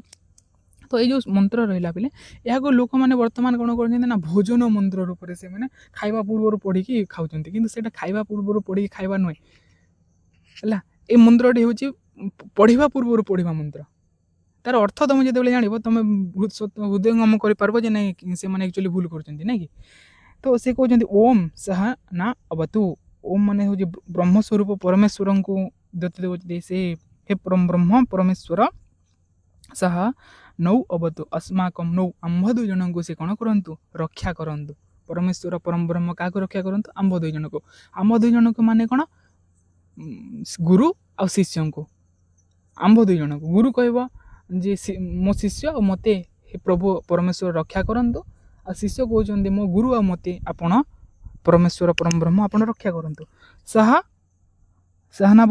नौ भुनक्तु भुनक धातु जो रहा पे से भोजन अर्थ रे प्रयोग हुए आ गोटे अर्थ रे प्रयोग हुए पे पालन अर्थ रे तो ये भुनक्तु पालन अर्थ रे प्रयोग होती सह नौ भुनतु अस्माकम नौ आंभ 2 जन को सी कौन करंतु भुनक्तु पालन करंतु से परम ब्रह्म ओमकार स्वरूपी से परम ब्रह्म आंभ 2 जन को पालन करंतु सह वीर्यं करवावहे आओ से कौन करंतु वीर्यम माने पे हूँ बल बीजर शक्ति हूँ पुष्टि शक्ति बीजम अर्थ है और से आंभ 2 जन को सी कौन करंतु तेज युक्त करंतु शक्ति युक्त करंतु बल युक्त करंतु आंभ 2 जन को गुरु और शिष्य को तेजस्वी नावधीतमस्तु आउ आंभे 2 जन जोटा अध्ययन करुचे सेटा तेजस्वी हो तेज युक्त हो दीप्ति युक्त हो जो ये तेजस्वी नावधीतमस्तु यहाँ हूँ आम चैनल ध्येय वाक्य बोले ना कि आम 2 जन आम्भे मैंने जो विषय को अध्ययन करुचु से विषयटा सिद्ध हो तेज युक्त हो प्रतिफलित हो से रूप में भगवान को स्तुति करुचु तो तेजस्वी नावधीतमस्तु आम्भे 2 जन गुरु और शिष्य जो अध्ययन करुचु से तेज युक्त हो माँ विद्वेषा बहे आंभ 2 जन मध्य केवे परस्पर मध्य केवे कौन होना विद्वेष आसुना कलह आसुना गुरु और शिष्य मध्य ओम शांति शांति शांति ही ये त्रिबार शांति से कहते कहीं 3 थर शांति कहले थे कहीदे होता ओम शांति खत्म कहीं ओम शांति शांति शांति बोली कह जाए तार भावार्थ कौन पिले कहीं कहला थे कहीदे भी तो हो जाता कहीं कही ना पिले ए त्रिविध दुखर विनाश करने 3 बार ओम शांति शांति शांति कर शांति मंत्र त्रिविध दुख तो मनुष्य प्राणी जो कौन होता है ना 3 प्रकार दुख रे पीड़ित होता है गोटे हूँ आध्यात्मिक आधिभौतिक और आधिदैविक दुख ये आध्यात्मिक आधिभौतिक आधिदैविक दुखर मुक्ति करने ये त्रिविध दुखर विनाश करने निदान करने ये 3 बार ओमकार शांतिर विधान कर से 3टी दुख आध्यात्मिक दुख कौन बोले ना जन्म और मृत्यु जनित दुख हूँ आध्यात्मिक दुख मनुष्य जिते जन्म हुए पुणी मृत्यु हुए ये जो दुखटा भोग करके पड़े या कहुए आध्यात्मिक दुख सेमती आधिभौतिक दुख क्या कहुए ना जो दुखटी इतर प्राणी ठार आमको प्राप्त होता है इतर प्राणी ठार माने कीट कीट ସରୀସୃପ ଆଦି ଠାରୁ ଆମକୁ ଯେଉଁ ଦୁଃଖ ପ୍ରାପ୍ତି ହୁଏ ତାହାକୁ 2 ନମ୍ବର ଦୁଃଖ ଯାହାକୁ କୁହାଯାଉଛି ଆଦି ଭୌତିକ ଦୁଃଖ ବୋଲି କୁହାଯାଏ। ଯେମିତି କୌଣସି ସର୍ପ ଦଂଶନ କରିଦେଲା, ବିଛା ଦଂଶନ କରିଦେଲା, କେଉଁ କୀଟ କାମୁଡ଼ି ଦେଲା, କେଉଁ ପ୍ରାଣୀ ତୁମକୁ ଆଘାତ କରିଛି, କେଉଁ କୁକୁର କାମୁଡ଼ି ଦେଲା, କେଉଁ ବିରେଡ଼ି କାମୁଡ଼ି ଦେଇଛି, କି ବାଘ କାମୁଡ଼ି ଦେଇଛି, କୁମ୍ଭୀର, এই ଯଦି ବି ସରୀସୃପ ଯଦି ଜୀବଜନ୍ତୁ ମାନେ ଯେଉଁ ଦୁଃଖ ପ୍ରଦାନ କରନ୍ତି ମନୁଷ୍ୟକୁ, କେଉଁଠି ହାତୀ କଚାଡ଼ି ଦେଉଛି, ମନୁଷ୍ୟକୁ ମାରି ଦେଉଛି, ଏଇ ଯେଉଁ ଦୁଃଖ ପ୍ରାପ୍ତି ହେଲା ଏଇଟା କୁହାଯାଉଛି ଆଦି ଭୌତିକ ଦୁଃଖ। ଆଉ ଗୋଟେ ଦୁଃଖ ହେଉଛି ଆଦି ଦୈବିକ ଦୁଃଖ। ଦୈବିକ ଦୁଃଖ ମାନେ କ'ଣ ହେଉଛି ନା ଦୈବ ଦ୍ୱାରା ଯେଉଁ ଦୁଃଖଟା ଆମକୁ ପ୍ରାପ୍ତ ହୁଏ। ଦୈବିକ ଦୁଃଖ ମାନେ କ'ଣ ନା ଅତିବୃଷ୍ଟି ହେଇଗଲା, କେତେବେଳେ ଅନାବୃଷ୍ଟି ହେଇଗଲା, ଯାହାକି ଦେବତାମାନଙ୍କ ଦ୍ୱାରା କୃତ ହେଉଛି, ବିଜୁଳି ମାରି ଦେଇଛି, ସୁନାମି ହେଇଗଲା, ଭୂମିକମ୍ପ ହେଇଗଲା, ତା ସହିତ ଦୁର୍ଭିକ୍ଷ ହେଇଗଲା, ଏ ପ୍ରକାର ଦୁଃଖ ଗୁଡ଼ିକ କୁହାଯାଉଛି ଆଦି ଦୈବିକ ଦୁଃଖ। ଏଇ 3 ପ୍ରକାର ଦୁଃଖରୁ ମନୁଷ୍ୟକୁ ମୁକ୍ତି କରିବା ପାଇଁ ଏଠାରେ 3 ଥର ଶାନ୍ତି ଶାନ୍ତି ଶାନ୍ତି ବୋଲି କୁହାଯାଇଛି। ଏଇଟା ଥିଲା ଭାବାର୍ଥ। ଆଉ ବି ଡିପ୍ଲି ଏହାକୁ ଆମେ ବ୍ୟାଖ୍ୟା କରିଥିଲୁ କ୍ଲାସ୍ରେ, ଆଉ ବି କରାଯାଇପାରିବ, କିନ୍ତୁ ସେ ଦୃଷ୍ଟିରୁ ଏଇଠି ଆସିନୁ, ଆମେ ତାର ସାରାଂଶ କହିବା ପାଇଁ ଆସିଛି। ତ ଆଗକୁ ଯିବା। ଦେଖ, ତ କଠୋପନିଷଦର ସାରାଂଶ ବୋଲେ ଟିକେ କ୍ଲାସ୍ଟା ଲମ୍ବା ହେଇପାରେ, କିନ୍ତୁ ତୁମର ସମସ୍ତ ପ୍ରୋବ୍ଲେମ୍ ସଲ୍ଭ କରିଦେବ ଇଏ କଠୋପନିଷଦର। ସେଥିପାଇଁ ଟିକେ ପେସେନ୍ସରେ ଦେଖିବାକୁ ପଡ଼ିବ ହେଲା, ଟିକେ ବ୍ରେକ୍ ନେଇ ଦେଖିବ, କିଛି କଥା ନାହିଁ। ଦେଖ, ତ କଠୋପନିଷଦର ସାରାଂଶ କ'ଣ ଅଛି ପିଲେ, ତ ସ୍ୱୟଂ ଯମରାଜଙ୍କ ଦ୍ୱାରା ଆଧ୍ୟାତ୍ମିକ ମାର୍ଗର ଯେଉଁ ଦୀକ୍ଷିତ ନଚିକେତା କଥା ଏହି ଉପନିଷଦରେ ଅଛି। ତୈତ୍ତିରୀୟ ଉପନିଷଦ ଓ ମହାଭାରତ ଅନୁଶାସନ ପର୍ବର 106 ନମ୍ବର ଅଧ୍ୟାୟରେ ମଧ୍ୟ ଏହି ଆଖ୍ୟାନ ଉଲ୍ଲେଖ ମିଳେ, ଯାହାକୁ ଆମେ ପୂର୍ବରୁ ଆଲୋଚନା କରିଛେ ହେଲା। ଏଇଟା କଠୋର ଶାଖାର ଅନ୍ତର୍ଭୁକ୍ତ ହୋଇଥିବାରୁ ଏକ କଠୋପନିଷଦ ବୋଲି କୁହାଯାଇଛି। ଭଲ ଭାବରେ ଦେଖିନେବ ତା ଭିତରେ। କିନ୍ତୁ ତାର ଆଉ କ'ଣ ବିଷୟ କୁହାଗଲା ଯେ ମୁନି କିଏ କେଉଁ ମୁନି ନା ଯଜ୍ଞାଶ୍ରୟ, ଯାହାକୁ ବା ଗୌତମ, ତାଙ୍କର ଅନ୍ୟ ନାମ ଅଛି ନା ବାଜଶ୍ରବସ୍କର, ଥରେ କ'ଣ କରିଛନ୍ତି, ଗୋଟିଏ ଯଜ୍ଞ କରିଥିଲେ। କେଉଁ ଯଜ୍ଞ କଲେ ନା ସର୍ବମେଧସ ଯଜ୍ଞ ବା ବିଶ୍ୱଜିତ୍ ଯଜ୍ଞ। ଆଉ ସେ ଯଜ୍ଞରେ କ'ଣ ହୋଇଥାଏ ନା ଯିଏ ଯଜ୍ଞ କରେ ସେ ଯଜ୍ଞକୁ, ସର୍ବମେଧସ ବା ବିଶ୍ୱଜିତ୍ ଯଜ୍ଞକୁ, ସେ ସମସ୍ତ ତାର ଅଧିକାର ଥିବା ସମସ୍ତ ଧନ ସମ୍ପତ୍ତିକୁ ସେ ଦାନ କରିଦେଇଥାଏ। ତ ସେ ଯଜ୍ଞର ବିଧାନ ଅନୁସାରେ ଗୋଦାନ କରିବା କଥା। ଗୋଦାନ ମାନେ ଧନର ସମ୍ପତ୍ତି। ସେ ସମୟରେ ଦେଖ, ବୈଦିକ ଯୁଗରେ ଧନର ୟୁନିଟ୍ ଥିଲା, ବର୍ତ୍ତମାନ ଯେମିତି ରୁପିସ୍ ଅଛି ଆମ ଇଣ୍ଡିଆର, ଟଙ୍କା ଅଛି, ଯେମିତି ଡଲାର ଅଛି, ତ ସେମିତି ସେ ସମୟରେ ବୈଦିକ ଯୁଗରେ ଧନର ୟୁନିଟ୍ ଥିଲା ବୋଲି ଗାଈ ହେଲା। ସେ ସମୟରେ ଗାଈର ଆଦାନ ପ୍ରଦାନ ଥିଲା, ଗାଈକୁ ଧନ ବୋଲି କୁହାଯାଇଥିଲା। ସେ ଗୋଦାନ କରିବା କଥା। ମୁନି ଗୌତମ ଯେଉଁ ଗାଭୀ ମାନେ ଗାଈମାନଙ୍କୁ ଦାନ କରିଥିଲେ, ସେଗୁଡ଼ିକ ଦୁଗ୍ଧ ଦେବା, ତାକୁ କ'ଣ କୁହାଯାଉଛି ନା ଘାସ ଖାଇ ପାରୁନଥିବେ, ସେ ଦୁଗ୍ଧ ଦେଇ ନପାରୁଥିବେ ହେଲା। ଜଗ୍ଧ ତୃଣା, ଦୁଗ୍ଧ ଦୌହା, ନିରେନ୍ଦ୍ରିୟା, ପୀତ ଦୌକା ହେଲା। ଏପରି ଯେଉଁ କୁହାଯାଇଛି, ଯେଉଁମାନେ କି ଅଲରେଡ଼ି ଘାସ ଖାଇସାରିଛନ୍ତି, ଯେଉଁମାନେ କି ପାଣି ପିଇ ସାରିଲେଣି, ଯେଉଁମାନଙ୍କର ପ୍ରଜନନ କ୍ଷମତା ନଷ୍ଟ ହୋଇସାରିଛି, ସେପରି ଗାଈ ଗୁଡ଼ିକୁ ଇଏ ଦାନ କରିଥିଲେ। ତାର ଭାବାର୍ଥ କ'ଣ, ଯେଉଁମାନେ ପାଣି ପିଇ ସାରିଲେଣି, ଏତେ ପାଣି ତାଙ୍କ ଲାଇଫ୍ରେ ଏତେ ପାଣି ପିଇ ସାରିଲେଣି, ଆଉ ତାଙ୍କୁ ପାଣି ପିଇବାକୁ ପଡ଼ିବ ନାହିଁ, ଅର୍ଥାତ୍ ମୃତ୍ୟୁ ସମୟ ତାଙ୍କର ଆସିଗଲାଣି। ଆଉ ଘାସ ଖାଇବାର ଯାହାର ଶକ୍ତି ନାହିଁ, ସେ ଘାସ ସବୁ ଖାଇସାରିଲେଣି, ସେ ଆଉ ପ୍ରଜନନର କ୍ଷମତା ଯାହାର ନଷ୍ଟ ହୋଇଯାଇଛି, ଏପରି ଯେଉଁ ଜୀର୍ଣ୍ଣ ଶୀର୍ଣ୍ଣ ଗାଈ ଗୁଡ଼ିକୁ ସେ ଦାନ କରୁଥିଲେ। କିଏ ସବୁକିଛି କରିସାରିଲା ପରେ ସେ ଜୀର୍ଣ୍ଣ ଶୀର୍ଣ୍ଣ ଗାଈ ଗୁଡ଼ିକୁ ମଧ୍ୟ ବାଜଶ୍ରବସ ଦାନ କରୁଥିଲେ ହେଲା। ସେ ସମୟରେ ସେମାନେ ବୁଢ଼ୀ ହୋଇଯାଇଥିଲେ ଯେ ମଣିଷ କିଛି ଉପକାର ଲାଗିବା ଅବସ୍ଥାରେ ବି ନଥିଲେ। ଏଇସବୁ ଯେଉଁ ପ୍ରୋସେସଟା ଏଇଟାକୁ ଦେଖୁଥିଲା ନଚିକେତା, ବସିକି ଦେଖୁଥିଲା ଯେ ସେ କେମିତି ତାଙ୍କର ପିତା ଦାନ କରୁଛନ୍ତି, ଏମିତି ଜୀର୍ଣ୍ଣ ଶୀର୍ଣ୍ଣ ଗାଈ ଗୁଡ଼ିକୁ ସେ ଦାନ କରିଦେଉଛନ୍ତି। ତ ସେଇଟା ଦେଖିକି ନଚିକେତା ଭାବିଲା ଯେ ଏପରି ଯଦି କରିବା ହେଉଛି ନିଜର ବୋଝକୁ ଅନ୍ୟ ଉପରେ ଲଦିବା। ଯଦି ଏପରି ନିଜର ବୋଝକୁ ଅନ୍ୟ ଉପରେ ଲଦାଯାଏ, ତାହେଲେ ତାହା ବହୁତ ବଡ଼ ପାପ ହେବ, ଆଉ ମୋର ପିତାଙ୍କୁ ଯଜ୍ଞର ଫଳ ପ୍ରାପ୍ତି ହୋଇପାରିବ ନାହିଁ ହେଲା। ଏ ଦାନ ଜନିତ ଯେଉଁ ପାପ ଫଳ ତାଙ୍କ ପିତା ବହୁତ କଷ୍ଟ ପାଇବେ, ଏକଥା ନଚିକେତା ବୁଝିଲେ।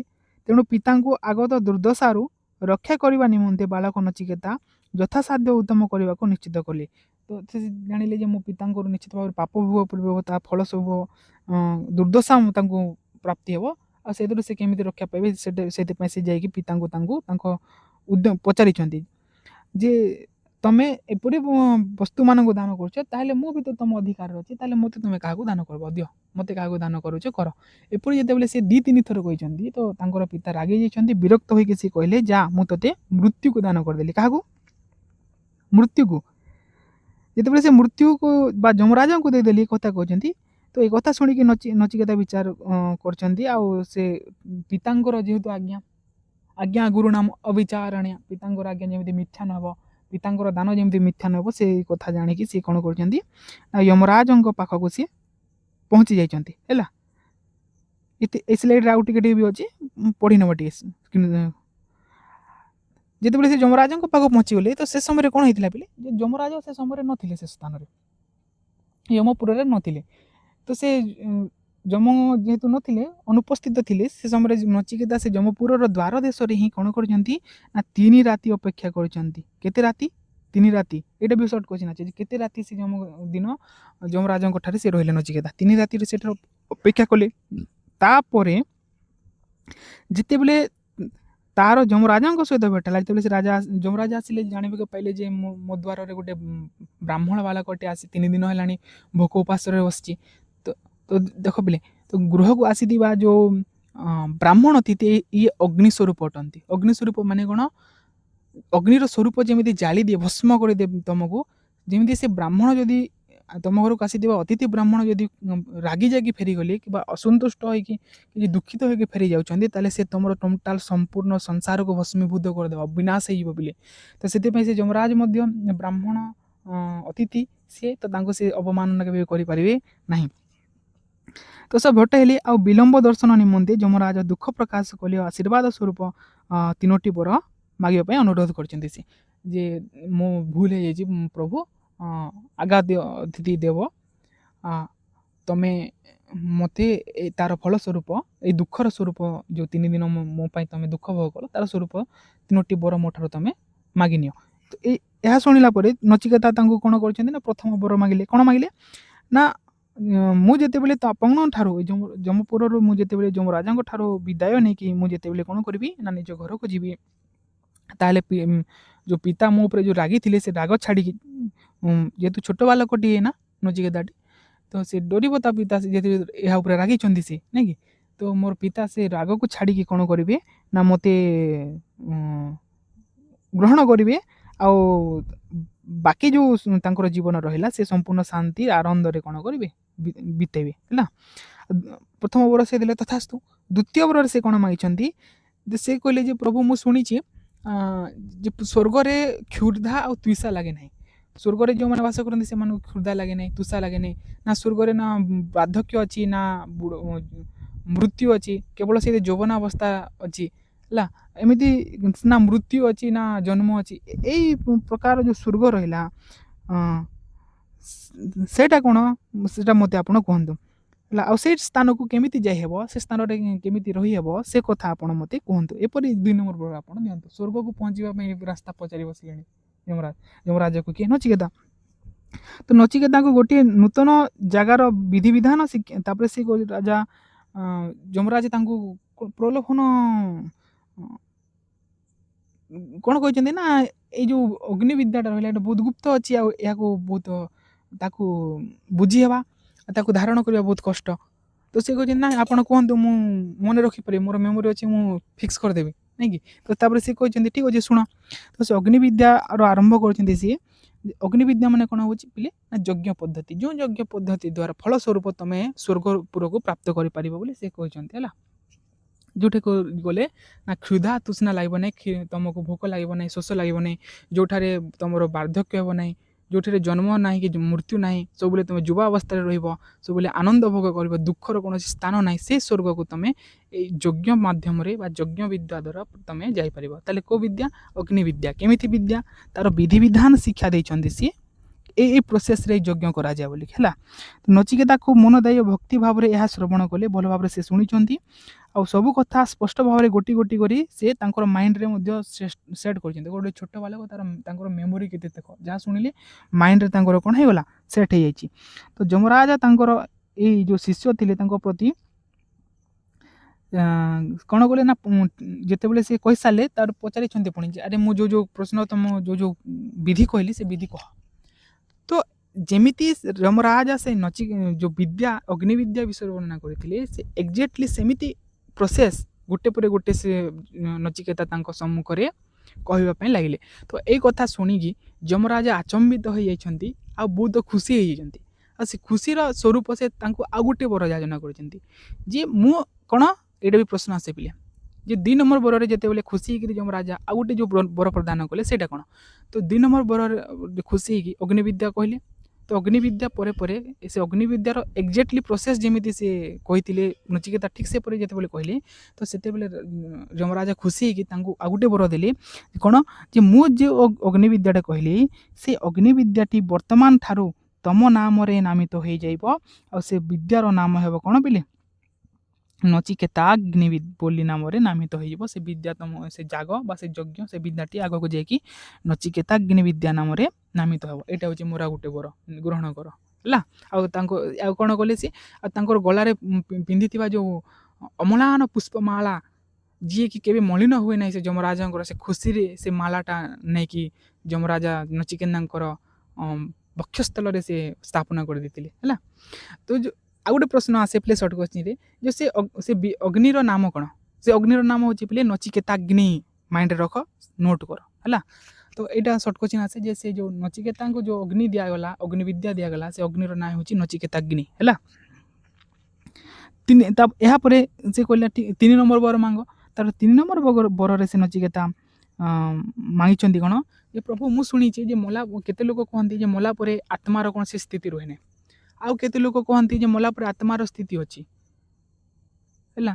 ତ ଆପଣ ମୋତେ ଦୟାକରି କୁହନ୍ତୁ ଯେ ମଲା ମନୁଷ୍ୟର ମୃତ୍ୟୁ ପରେ ଆତ୍ମା କେଉଁଠିକି ଯାଏ ଆଉ ଆତ୍ମାର ସ୍ଥିତି କ'ଣ ସେ ଅଛି ନା ନାହିଁ କେଉଁଠି କ'ଣ କରି ତା'ର ଗତିପଥ ବିଷୟରେ ଆପଣ ମୋତେ ସବିସ୍ତାର ବିବେଚନା କରି କୁହନ୍ତୁ ବୋଲି ଯେତେବେଳେ ସେ 3 ନମ୍ବର ପ୍ରଶ୍ନରେ ତାଙ୍କୁ 3 ନମ୍ବର ବର ଯେତେବେଳେ ମାଗିଲେ ତ ଧର୍ମ ମନୁଷ୍ୟ ସେଇ କଥା ହିଁ ମନୁଷ୍ୟ ମରଣଶୀଳ ମାତ୍ର କେତେ କହନ୍ତି ମୃତ୍ୟୁ ମନୁଷ୍ୟ ଜୀବନର ଶେଷ ନୁହେଁ। ପୁଣି ଆତ୍ମା ବୋଲି ଗୋଟିଏ ଭିନ୍ନ ପଦାର୍ଥ ରହିଛି ଯାହା ଶରୀର ଓ ଇନ୍ଦ୍ରିୟ ଗୁଡ଼ିକର ଅଧୀନ ନୁହେଁ।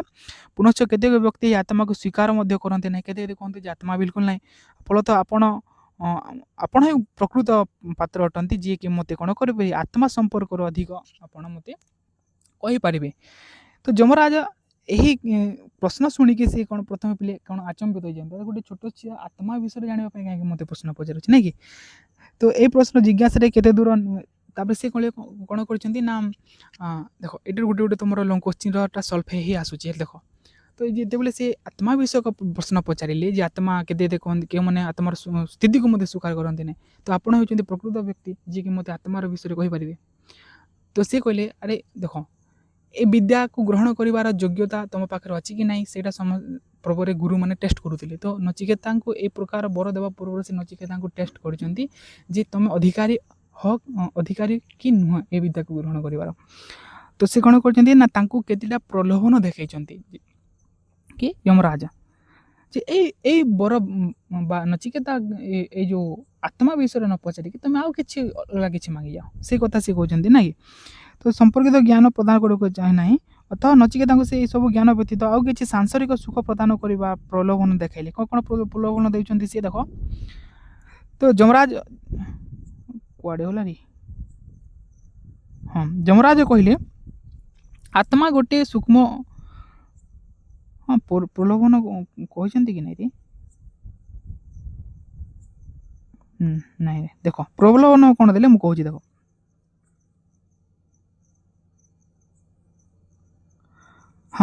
ସେ କହିଛନ୍ତି ଦେଖ ତମେ ଯଦି କହିବ ମୁଁ ତୁମକୁ ଏଇ ସ୍ୱର୍ଗକୁ ନେଇକି ଦେଖିଦେଲି ଅପ୍ସରୀମାନଙ୍କୁ ଦେଖ ଏଇ ସୁନ୍ଦର ସୁନ୍ଦରୀ ଅପ୍ସରୀମାନଙ୍କୁ ତମେ ଯଦି କହିବ ମୁଁ ସୁନ୍ଦରୀ ଅପ୍ସରୀମାନଙ୍କୁ ତୁମକୁ ପ୍ରଦାନ କରିଦେବି।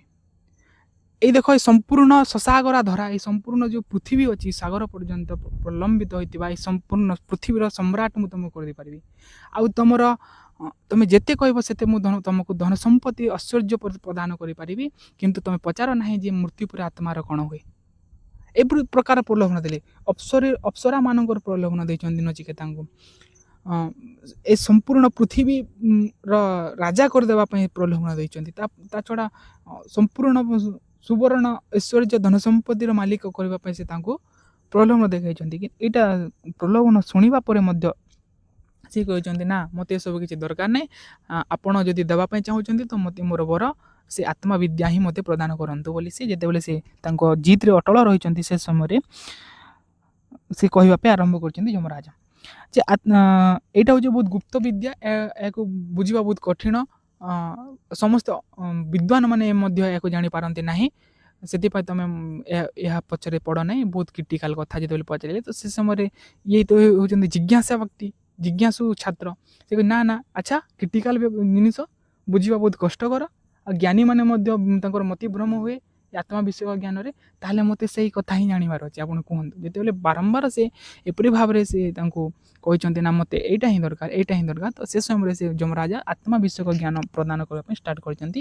ଆତ୍ମା କ'ଣ, ଆତ୍ମାର ସ୍ୱରୂପ କ'ଣ, ଆତ୍ମା କେମିତି କେଉଁଠାରେ ନିବାସ କରେ, କେଉଁ ସ୍ଥାନରେ ରୁହେ, ଆଉ ପରମାତ୍ମା କ'ଣ, ଏଇଟା ସବୁ ଲଙ୍ଗ ଅଛି এইଗୁଡ଼ାକ ସେ ବର୍ଣ୍ଣନା କରିଛନ୍ତି, ଯାହାକି ମନ୍ତ୍ର ସହ ଯଦି ପଢ଼ିଲେ ଆଉ ଟିକେ ଏଫେକ୍ଟଲି ଜାଣି ହୁଏ ବୋଲି।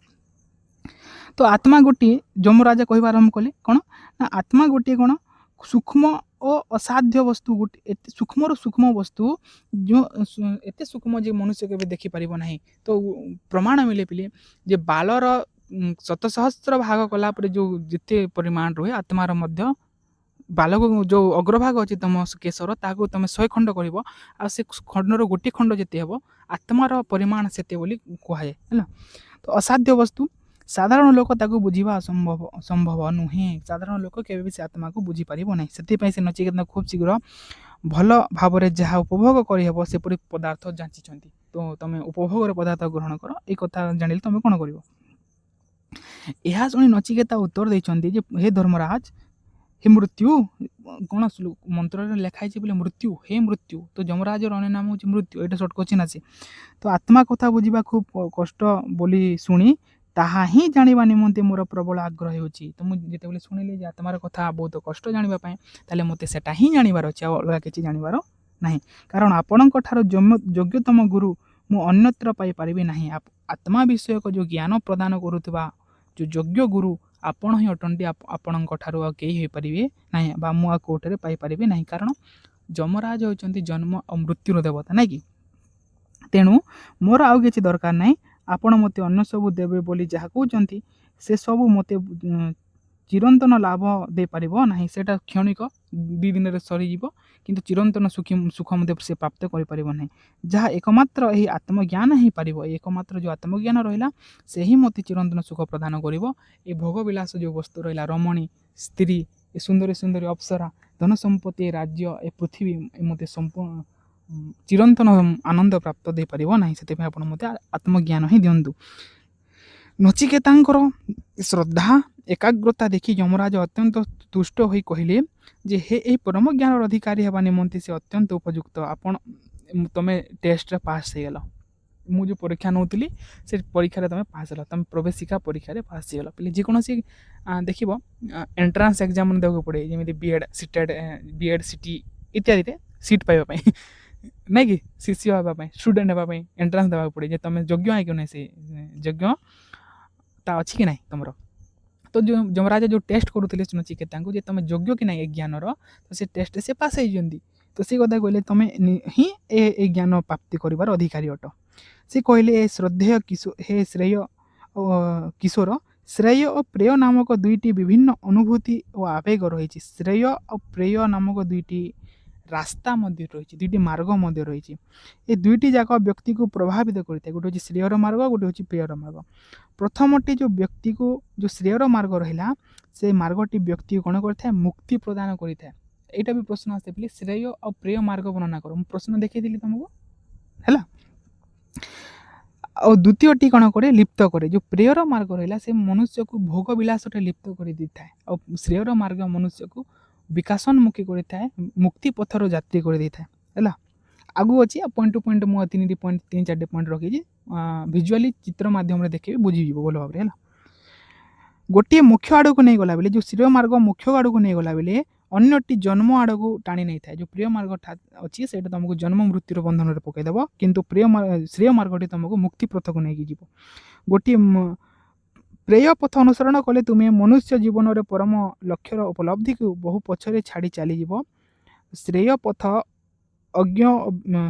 ପଥ କେବଳ ବିବେକ ସୂକ୍ଷ୍ମ ବିଚାର ବଳରେ ବାଛି ହୁଏ, ଆଉ ପ୍ରେୟ ପଥର ପଥିକ ଅଜ୍ଞ ବ୍ୟଭିଚାରୀ।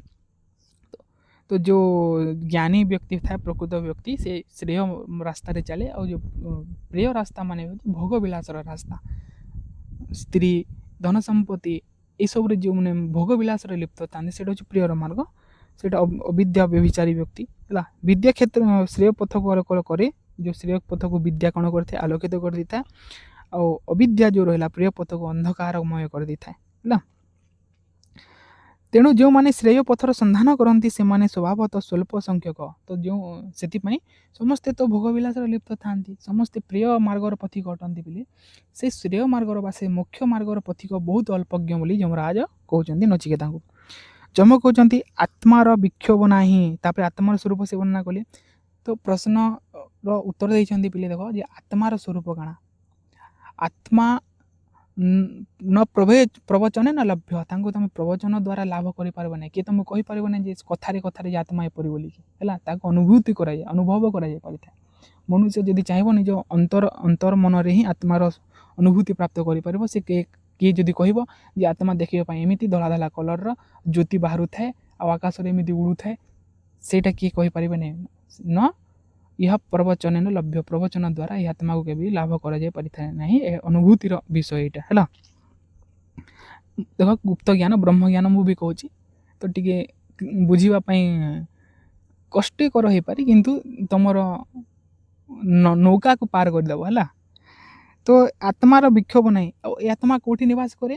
ତ ମନୁଷ୍ୟର ହୃଦୟରେ ଗୋଟେ ଆଙ୍ଗୁଠି ବିଦ୍ଧ ପୁରୁଷ ନିବାସ କରୁଛି। ମନୁଷ୍ୟର ହୃଦୟରେ ଗୋଟେ ଗୁମ୍ଫା ଅଛି। ସେ ଗୁମ୍ଫା ମଧ୍ୟରେ କିଏ ନିବାସ କରେ? ମନୁଷ୍ୟ ମନ ବା ହୃଦୟରେ ଗୋଟେ ଗୁମ୍ଫା ଅଛି। ସେ ଗୁମ୍ଫା ମଧ୍ୟରେ ଆତ୍ମା ନିବାସ କରିଥାଏ। ଆତ୍ମାର ମନରେ ବା ଆତ୍ମାର ହୃଦୟରେ ପରମାତ୍ମା ନିବାସ କରିଥାଏ। ଏ କଥା କଠୋପନିଷଦରେ ବର୍ଣ୍ଣନା କରାଯାଇଛି ହେଲା। ତ ଯମ କହିଲେ କ'ଣ? ଆତ୍ମା ବିକ୍ଷୋଭ ନାହିଁ, ଚଞ୍ଚଳ ନାହିଁ, ଏହା ପୂର୍ଣ୍ଣ ଅସୀମ ଚୈତନ୍ୟ। ଆତ୍ମାର କୌଣସି ଚଞ୍ଚଳତା ନାହିଁ। ଆତ୍ମା ଅବିକାରୀ, ସେ ହେଉଛି ଚୈତନ୍ୟ ସ୍ୱରୂପ। ଯିଏ ଆତ୍ମାକୁ ଜାଣେ ସେ ହିଁ ନାହିଁ କର୍ତ୍ତା ଅକର୍ତ୍ତା ଆଦି। ଯିଏ ଆତ୍ମାକୁ ଭଲ ଭାବରେ ଜାଣିଯାଏ ସେ କର୍ତ୍ତା ଅକର୍ତ୍ତା ସୁଖ ଦୁଃଖ ଏସବୁ ଯେଉଁ ଦ୍ୱନ୍ଦ୍ୱ ରହିଲା, ସେ ଦ୍ୱନ୍ଦ୍ୱରୁ ସେ କ'ଣ ହୋଇଯାଏ ପିଲେ? ବିଚଳିତ ହୁଏ ନାହିଁ। ସେ ଯେତେବେଳେ ସୁଖ ଦୁଃଖ ଯେମିତି ଆସିବ ସେ ସବୁକିଛି ସମାନ ତା ପାଇଁ। ଆତ୍ମା ଗୋଟିଏ ଜାଣିବାର ବସ୍ତୁ ମଧ୍ୟ ନୁହେଁ। ଆତ୍ମା ଜ୍ଞାତା ଜ୍ଞାତବ୍ୟ ଜ୍ଞାନ କିଛି ନୁହେଁ। ଏହା ଜାଣିବା ହିଁ ପରମ ଜ୍ଞାନ ଅଟେ। ଆତ୍ମାକୁ ଜାଣିବା ହିଁ ପରମ ଜ୍ଞାନ। ଏ ବିଷୟରେ କହିବା ପରମ ଶିକ୍ଷା। ଆତ୍ମା ବିଷୟରେ କାହାକୁ ଉପଦେଶ ଦେବା ଏହାକୁ ପରମ ଶିକ୍ଷା ବୋଲି କୁହାଯାଏ। ଆତ୍ମାକୁ ଜାଣିବା ଏହାକୁ ପରମ ଜ୍ଞାନ ବୋଲି କୁହାଯାଏ। ଏହା ଶିକ୍ଷକ ବ୍ରହ୍ମ ଓ ବିଦ୍ୟାର୍ଥୀ ମଧ୍ୟ ବ୍ରହ୍ମ ଅଟେ। ଯିଏ ଆତ୍ମା ବିଷୟରେ ଶିକ୍ଷା ଦିଏ ସେ ବ୍ରହ୍ମ, ଆଉ ଯିଏ ଏ କଥାକୁ ଶୁଣେ ଜାଣେ ସେ ମଧ୍ୟ ବ୍ରହ୍ମ ଅଟେ। ଏହି ନିତ୍ୟ ବର୍ତ୍ତମାନ ମହାସତ୍ୟର ଉପଲବ୍ଧି ମନୁଷ୍ୟକୁ ସକଳ ଆସକ୍ତି ଓ ମାନସିକ ବିକ୍ଷୋଭରୁ ରକ୍ଷା କରେ। ଏଣୁ ଏହି ଉପଲବ୍ଧି ମନୁଷ୍ୟର ଜନ୍ମ ଓ ମୃତ୍ୟୁ ଚକ୍ରରୁ ମୁକ୍ତ କରିଦେଇଥାଏ। ଯେଉଁ ଆତ୍ମା ଜ୍ଞାନଟି କ'ଣ କଲେ ନା ମନୁଷ୍ୟକୁ ଜନ୍ମ ଓ ମୃତ୍ୟୁର ଚକ୍ରରୁ ବନ୍ଧନରୁ ମୁକ୍ତ କରିଦେଇଥାଏ। ଆଉ କ'ଣ କହୁଛନ୍ତି ନା ସ୍ମୃତି ଶାସ୍ତ୍ର ଗୁଡ଼ିକ ବିଶ୍ୱାସ ଅନୁଭବ ହିଁ ଏହି ରହସ୍ୟକୁ ଉନ୍ମୋଚନ କରିଥାଏ। ଏଇଠି ପିଲେ ଆଉ କିଛି ଯେଉଁ ପ୍ରଶ୍ନତମ ଗୁଡ଼ିକର ବହୁତ ବିସ୍ତାର ଭାବରେ ତାର ବ୍ୟାଖ୍ୟା କରାଯାଇଛି। ତମେ ଟିକେ ଏଟାକୁ ଦେଖିନେବ ହେଲା। ଆଉ ଯଦି ଗୋଟେ ଗୋଟେ ବ୍ୟାଖ୍ୟା କରିବା ତାହେଲେ ଆଉ ବେଶୀ ଲମ୍ବା ହେଇଯିବ କ୍ଲାସ୍ଟା।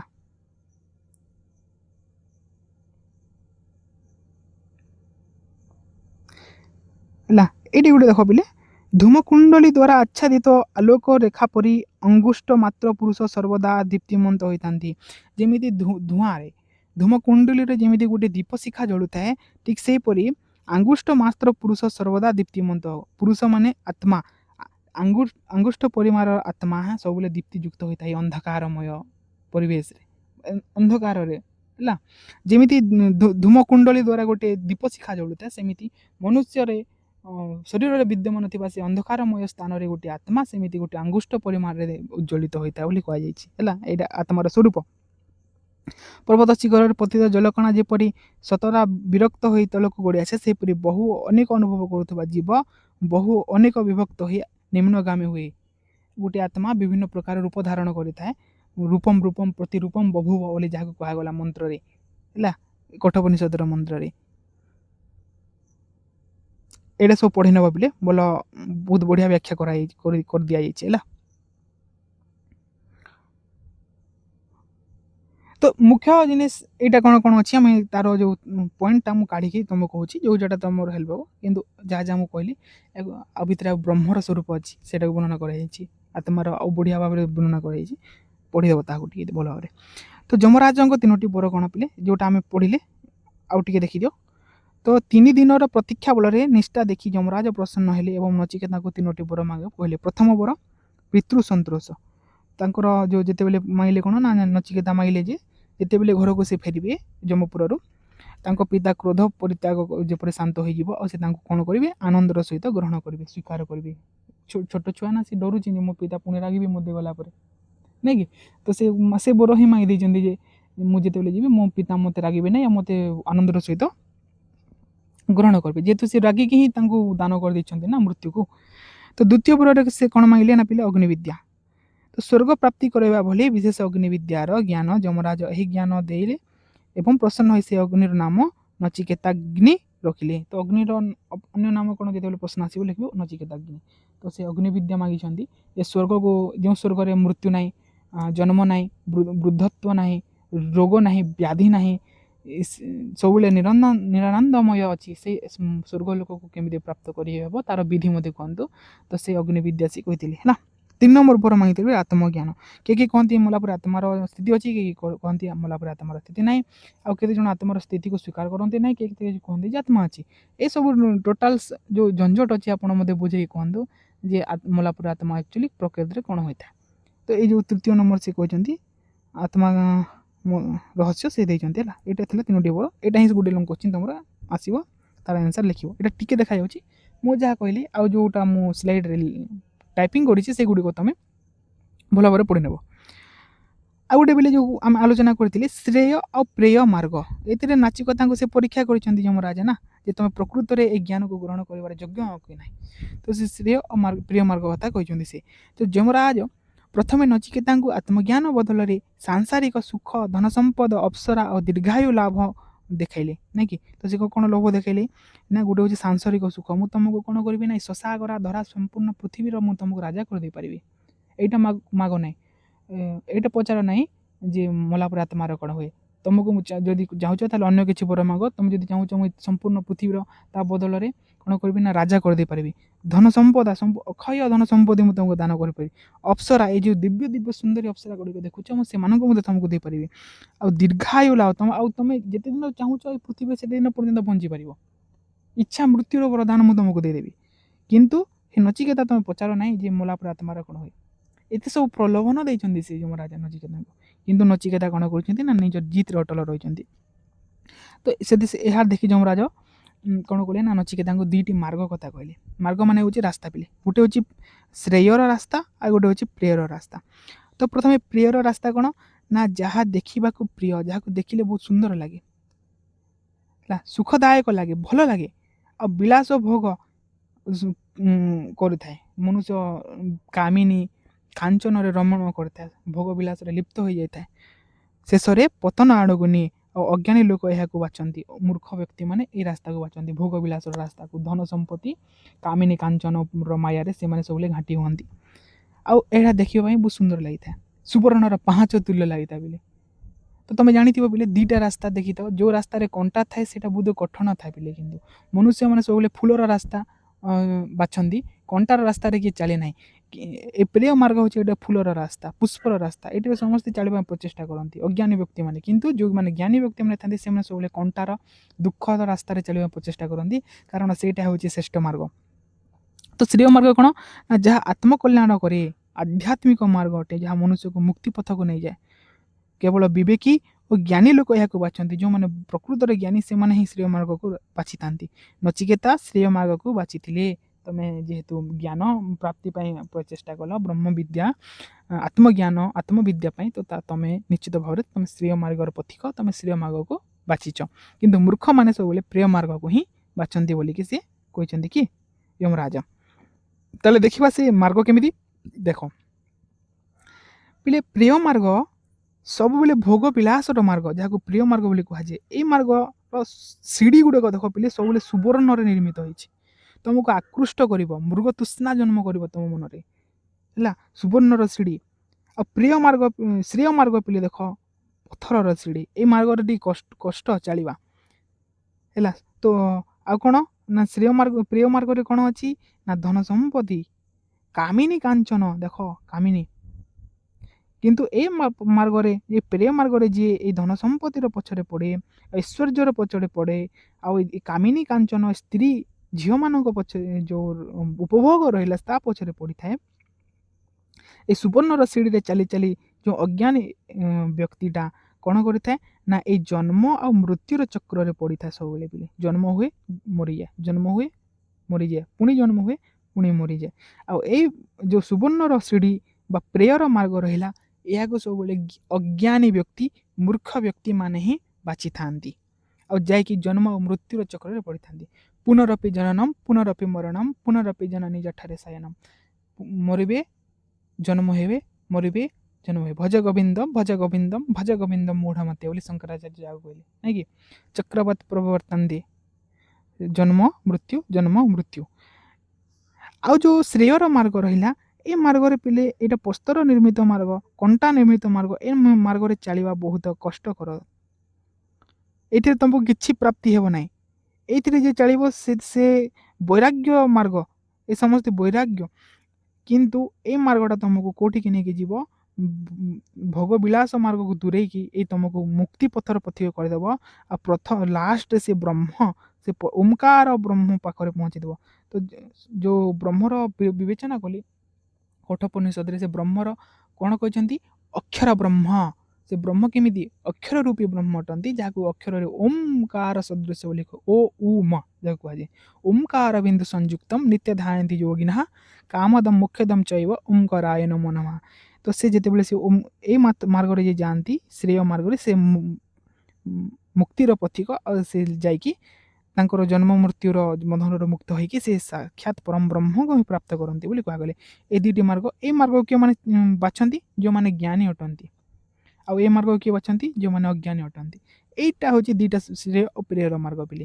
ଆଉ ଏଇ ଶ୍ରେୟ ଆଉ ପ୍ରେୟର ମାର୍ଗ ଯେତେବେଳେ ପ୍ରଶ୍ନ ଆସିବ, ତମେ ଏଲାବୋରେଟ୍ କରିବ ଭଲ ଭାବରେ, ହେଲା।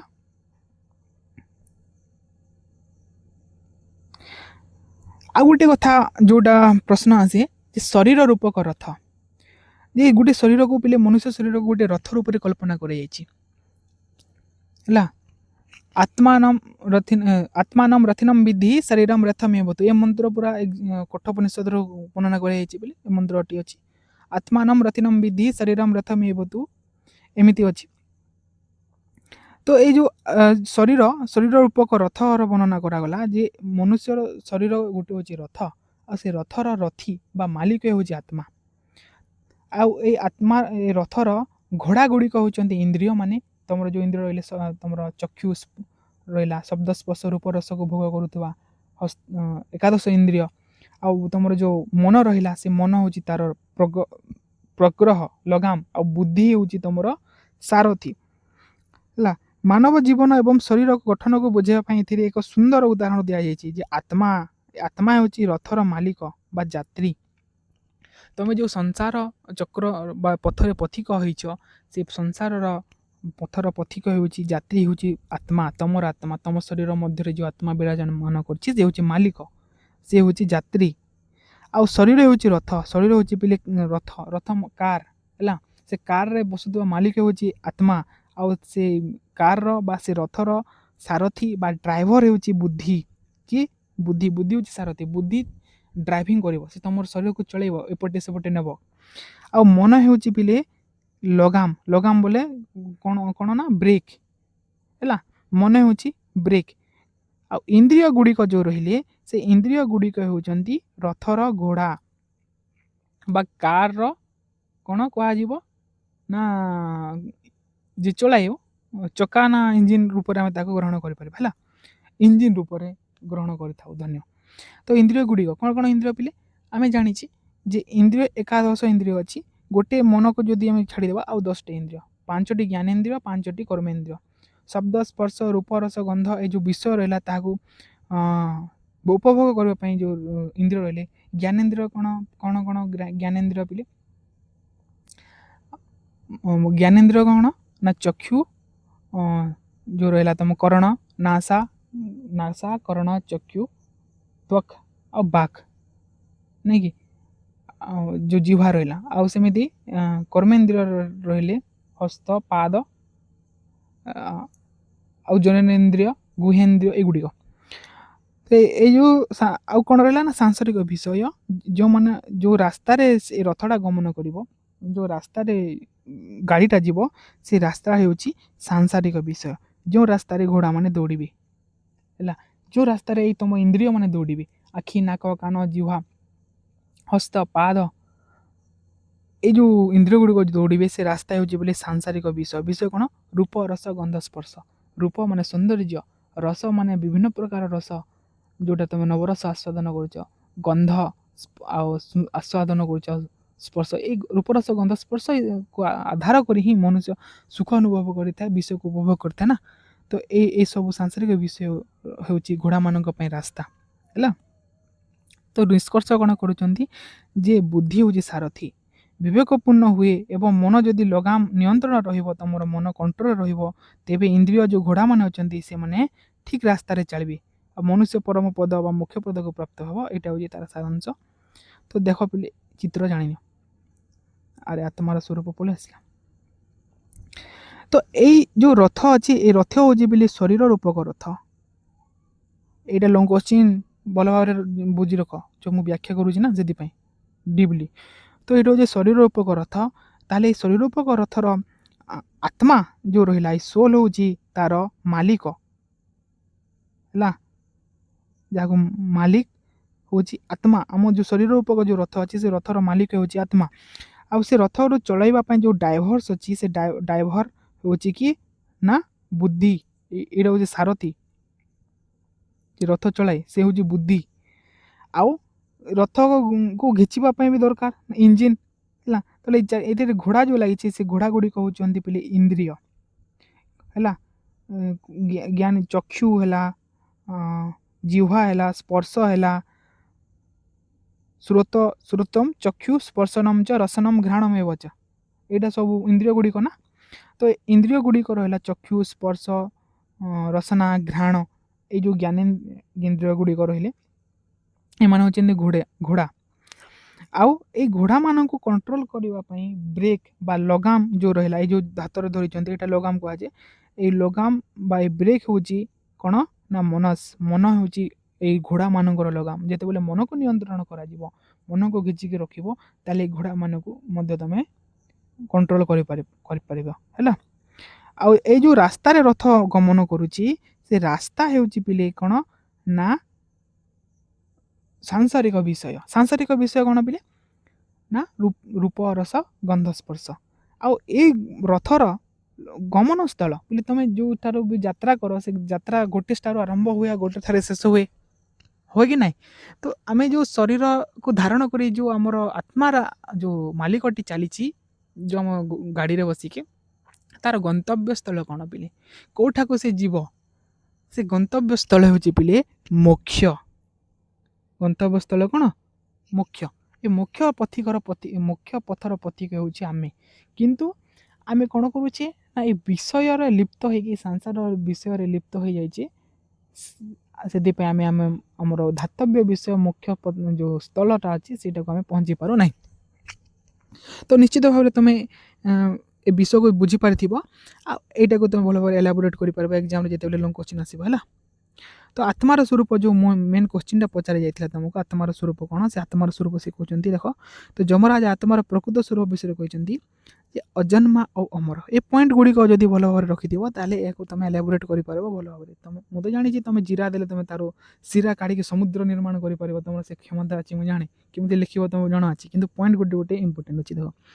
तो अजन्मा अमर आत्मार केबे जन्म हुए ना कि मृत्यु हुए ना न जायते म्रियते वा कदाचित नायम भूत्वा न भविता भूय अजो नित्य शाश्वत यम पुराणे न हन्यते हन्यमाने शरीर बोली कहगला तो आत्मा ना जन्म हुए ना मरे यह नित्य सनातन और चिरंतन अटे तो प्रश्न आसो ताले किए नित्य किए चिरंतन ताले आत्मा शरीर नष्ट हेले मध्य आत्मा केबे भी नष्ट हुए नहीं मनुष्य शरीर मरीगला परे प्राणी मान शरीर नष्ट हो गले मध्य कहार नष्ट हुए ना आत्मा नष्ट हुए ना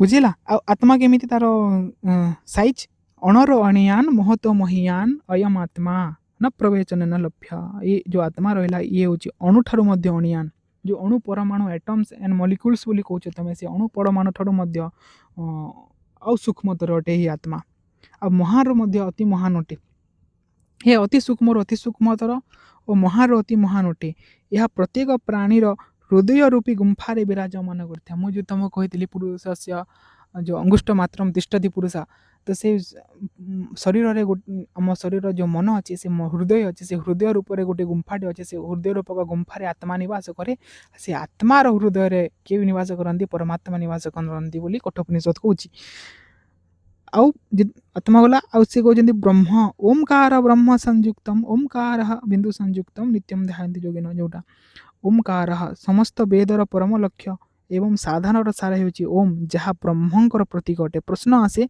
सर्ट क्वेश्चन जे ब्रह्मर प्रतीक कौन शब्द ब्रह्म कौन ना ओंकार शब्द ब्रह्म बुझेला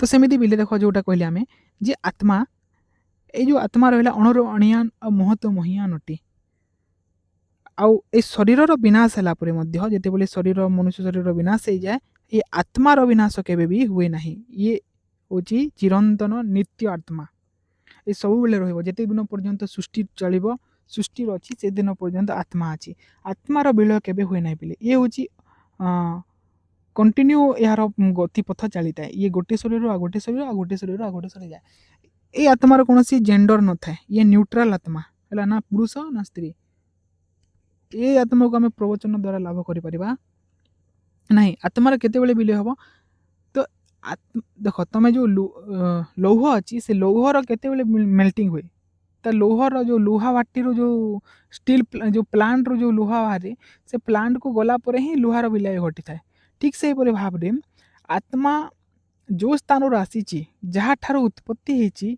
ताहारे से स्थान ही आत्मार विनाश होता है से आत्मा हूँ चिरंतन आत्मा कहार अंश ना परम ब्रह्मर अंश विशेष तो जेहेतु परम ब्रह्मर चिरंतन अविनाशी आत्मा चिरंतन अविनाशी सृष्टिर अंतिम पर्यंत आत्मा रहिबो से आत्मा गुड़िक जिते पर्यंत परमात्मा सहित विलीन घटी न था आत्मा शरीर विनाश हेल्ले आत्मार विनाश हुए ना सूक्ष्म अति सूक्ष्म अणुर अणियान अटे आत्मा आउ मनुष्यर हृदय रूपक जो गुंफा रहा से गुंफार ये विराजमान करता है कठोपनिषद वर्णना कर आत्मार स्वरूप वर्णना कर बुझला तो लास्ट जो अंतिम संदेश से देइचंदी तो पहले ये उपनिषद गोटे प्रधान वाक्य अच्छी जोटा कि आमर विवेकानंद तांकर जीवन ध्येय वाक्य बोली से ग्रहण करते कौन उत्तिष्ठता जाग्रत पाप्य बराम निबोधता क्षुरस्य धारा निशितया दुरतया दुर्गम पथम तत् कवयो वदन्ति है ये कठोपनिषद ही वाक्य तो ताकू सी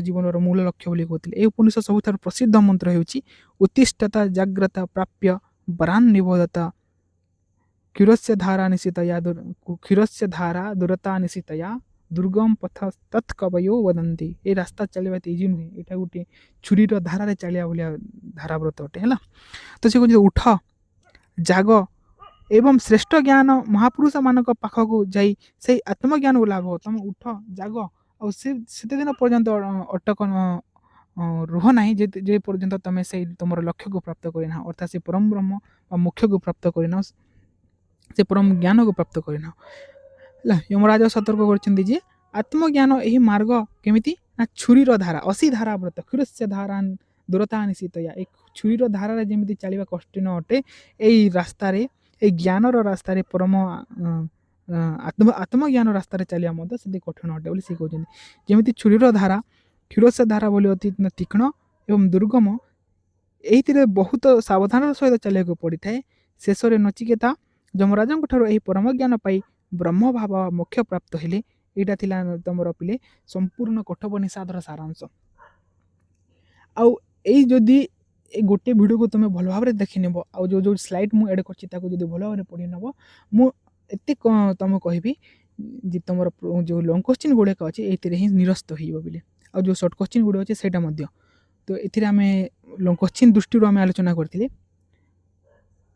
आ गोटे क्लास रे आम कौन करवा पे जो सर्ट क्वेश्चन गुड़ाक ये कोड कर सर्ट क्वेश्चन गुड़िक एनसार प्रॉपर मुझे गोटे वन लाइनर जो रही गोटे गोटे एनसार मुझे प्रॉपर काढ़ी तुम आ गोटे क्लास रे तुमको कहीदेवी है तो दुईटा वीडियो तुम है कठोपनिषद ताले तुम 3rd नंबर यूनिट और 4 नंबर यूनिट पूरा कंप्लीट है यहाँ सरला तुम जो आउ चली जो विभक्ति प्रकरण आमर चली ना ତ ସେ କାରକ ପ୍ରକରଣର ଯେଉଁ ତୁମର ପହିଲା ଯେଉଁ 2ଟା ୟୁନିଟ୍ ଅଛି ସେଇଟା ଚାଲିଛି ଆଉ ସେଇଥିରେ ବହୁତ ଗୁଡ଼ିଏ ସୂତ୍ର ଅଛି ବୋଲି ସେଥିପାଇଁ ସେଇଟା ଟିକେ ସମୟ ଲାଗିବ।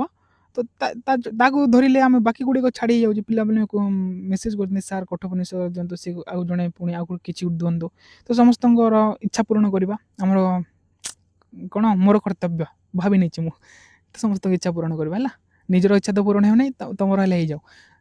ସେଥିପାଇଁ ଆଉ କ'ଣ କରିବି, ଆଉ ଯେଉଁ ରହିଲା ଅମରକୋଷ ଏଗୁଡ଼ିକ ଆମେ ଯେଉଁଟା ତୁମର ସେଇଗୁଡ଼ିକ ଆଲୋଚନା କରିବା। ତାପରେ ଲାଷ୍ଟରେ ତୁମର ଯେଉଁ ସୂତ୍ର ଗୁଡ଼ିକ କଣ୍ଟିନ୍ୟୁଅସ୍ଲି ସିରିଜ୍ରେ ଷ୍ଟାର୍ଟ ହେବ ହେଲା। ଦିନେ ଛାଡ଼ି ଦିନେ ବା କଣ୍ଟିନ୍ୟୁଅସ୍ଲି ଭିଡ଼ିଓ ଗୁଡ଼ିକ ଆସିବ, ଭଲ ଭାବରେ ଦେଖିବ, ତୁମ ଏକ୍ଜାମ୍ର ବହୁତ ହେଲ୍ପ ହେବ। ଯଦି 1% ବି ମୋର କିଛି ହେଲ୍ପ ହେଲା ତୁମ ଏକ୍ଜାମ୍ରେ ତାହେଲେ ମୋର ଏତେ ମେହନତଟା ସାର୍ଥକ ହେଇଯିବ ବୋଲି ମୁଁ ଭାବି। ଆଜି ପାଇଁ ଏତିକି ପିଲେ, ଆଉ ଗୋଟେ କ୍ଲାସ୍ରେ ପୁଣି ଆମ ନୂଆ ବିଷୟ ନେଇକି ଦେଖାହେବା। ସର୍ବେ ଭବନ୍ତୁ ସୁଖିନଃ, ଜୟ ଜଗନ୍ନାଥ।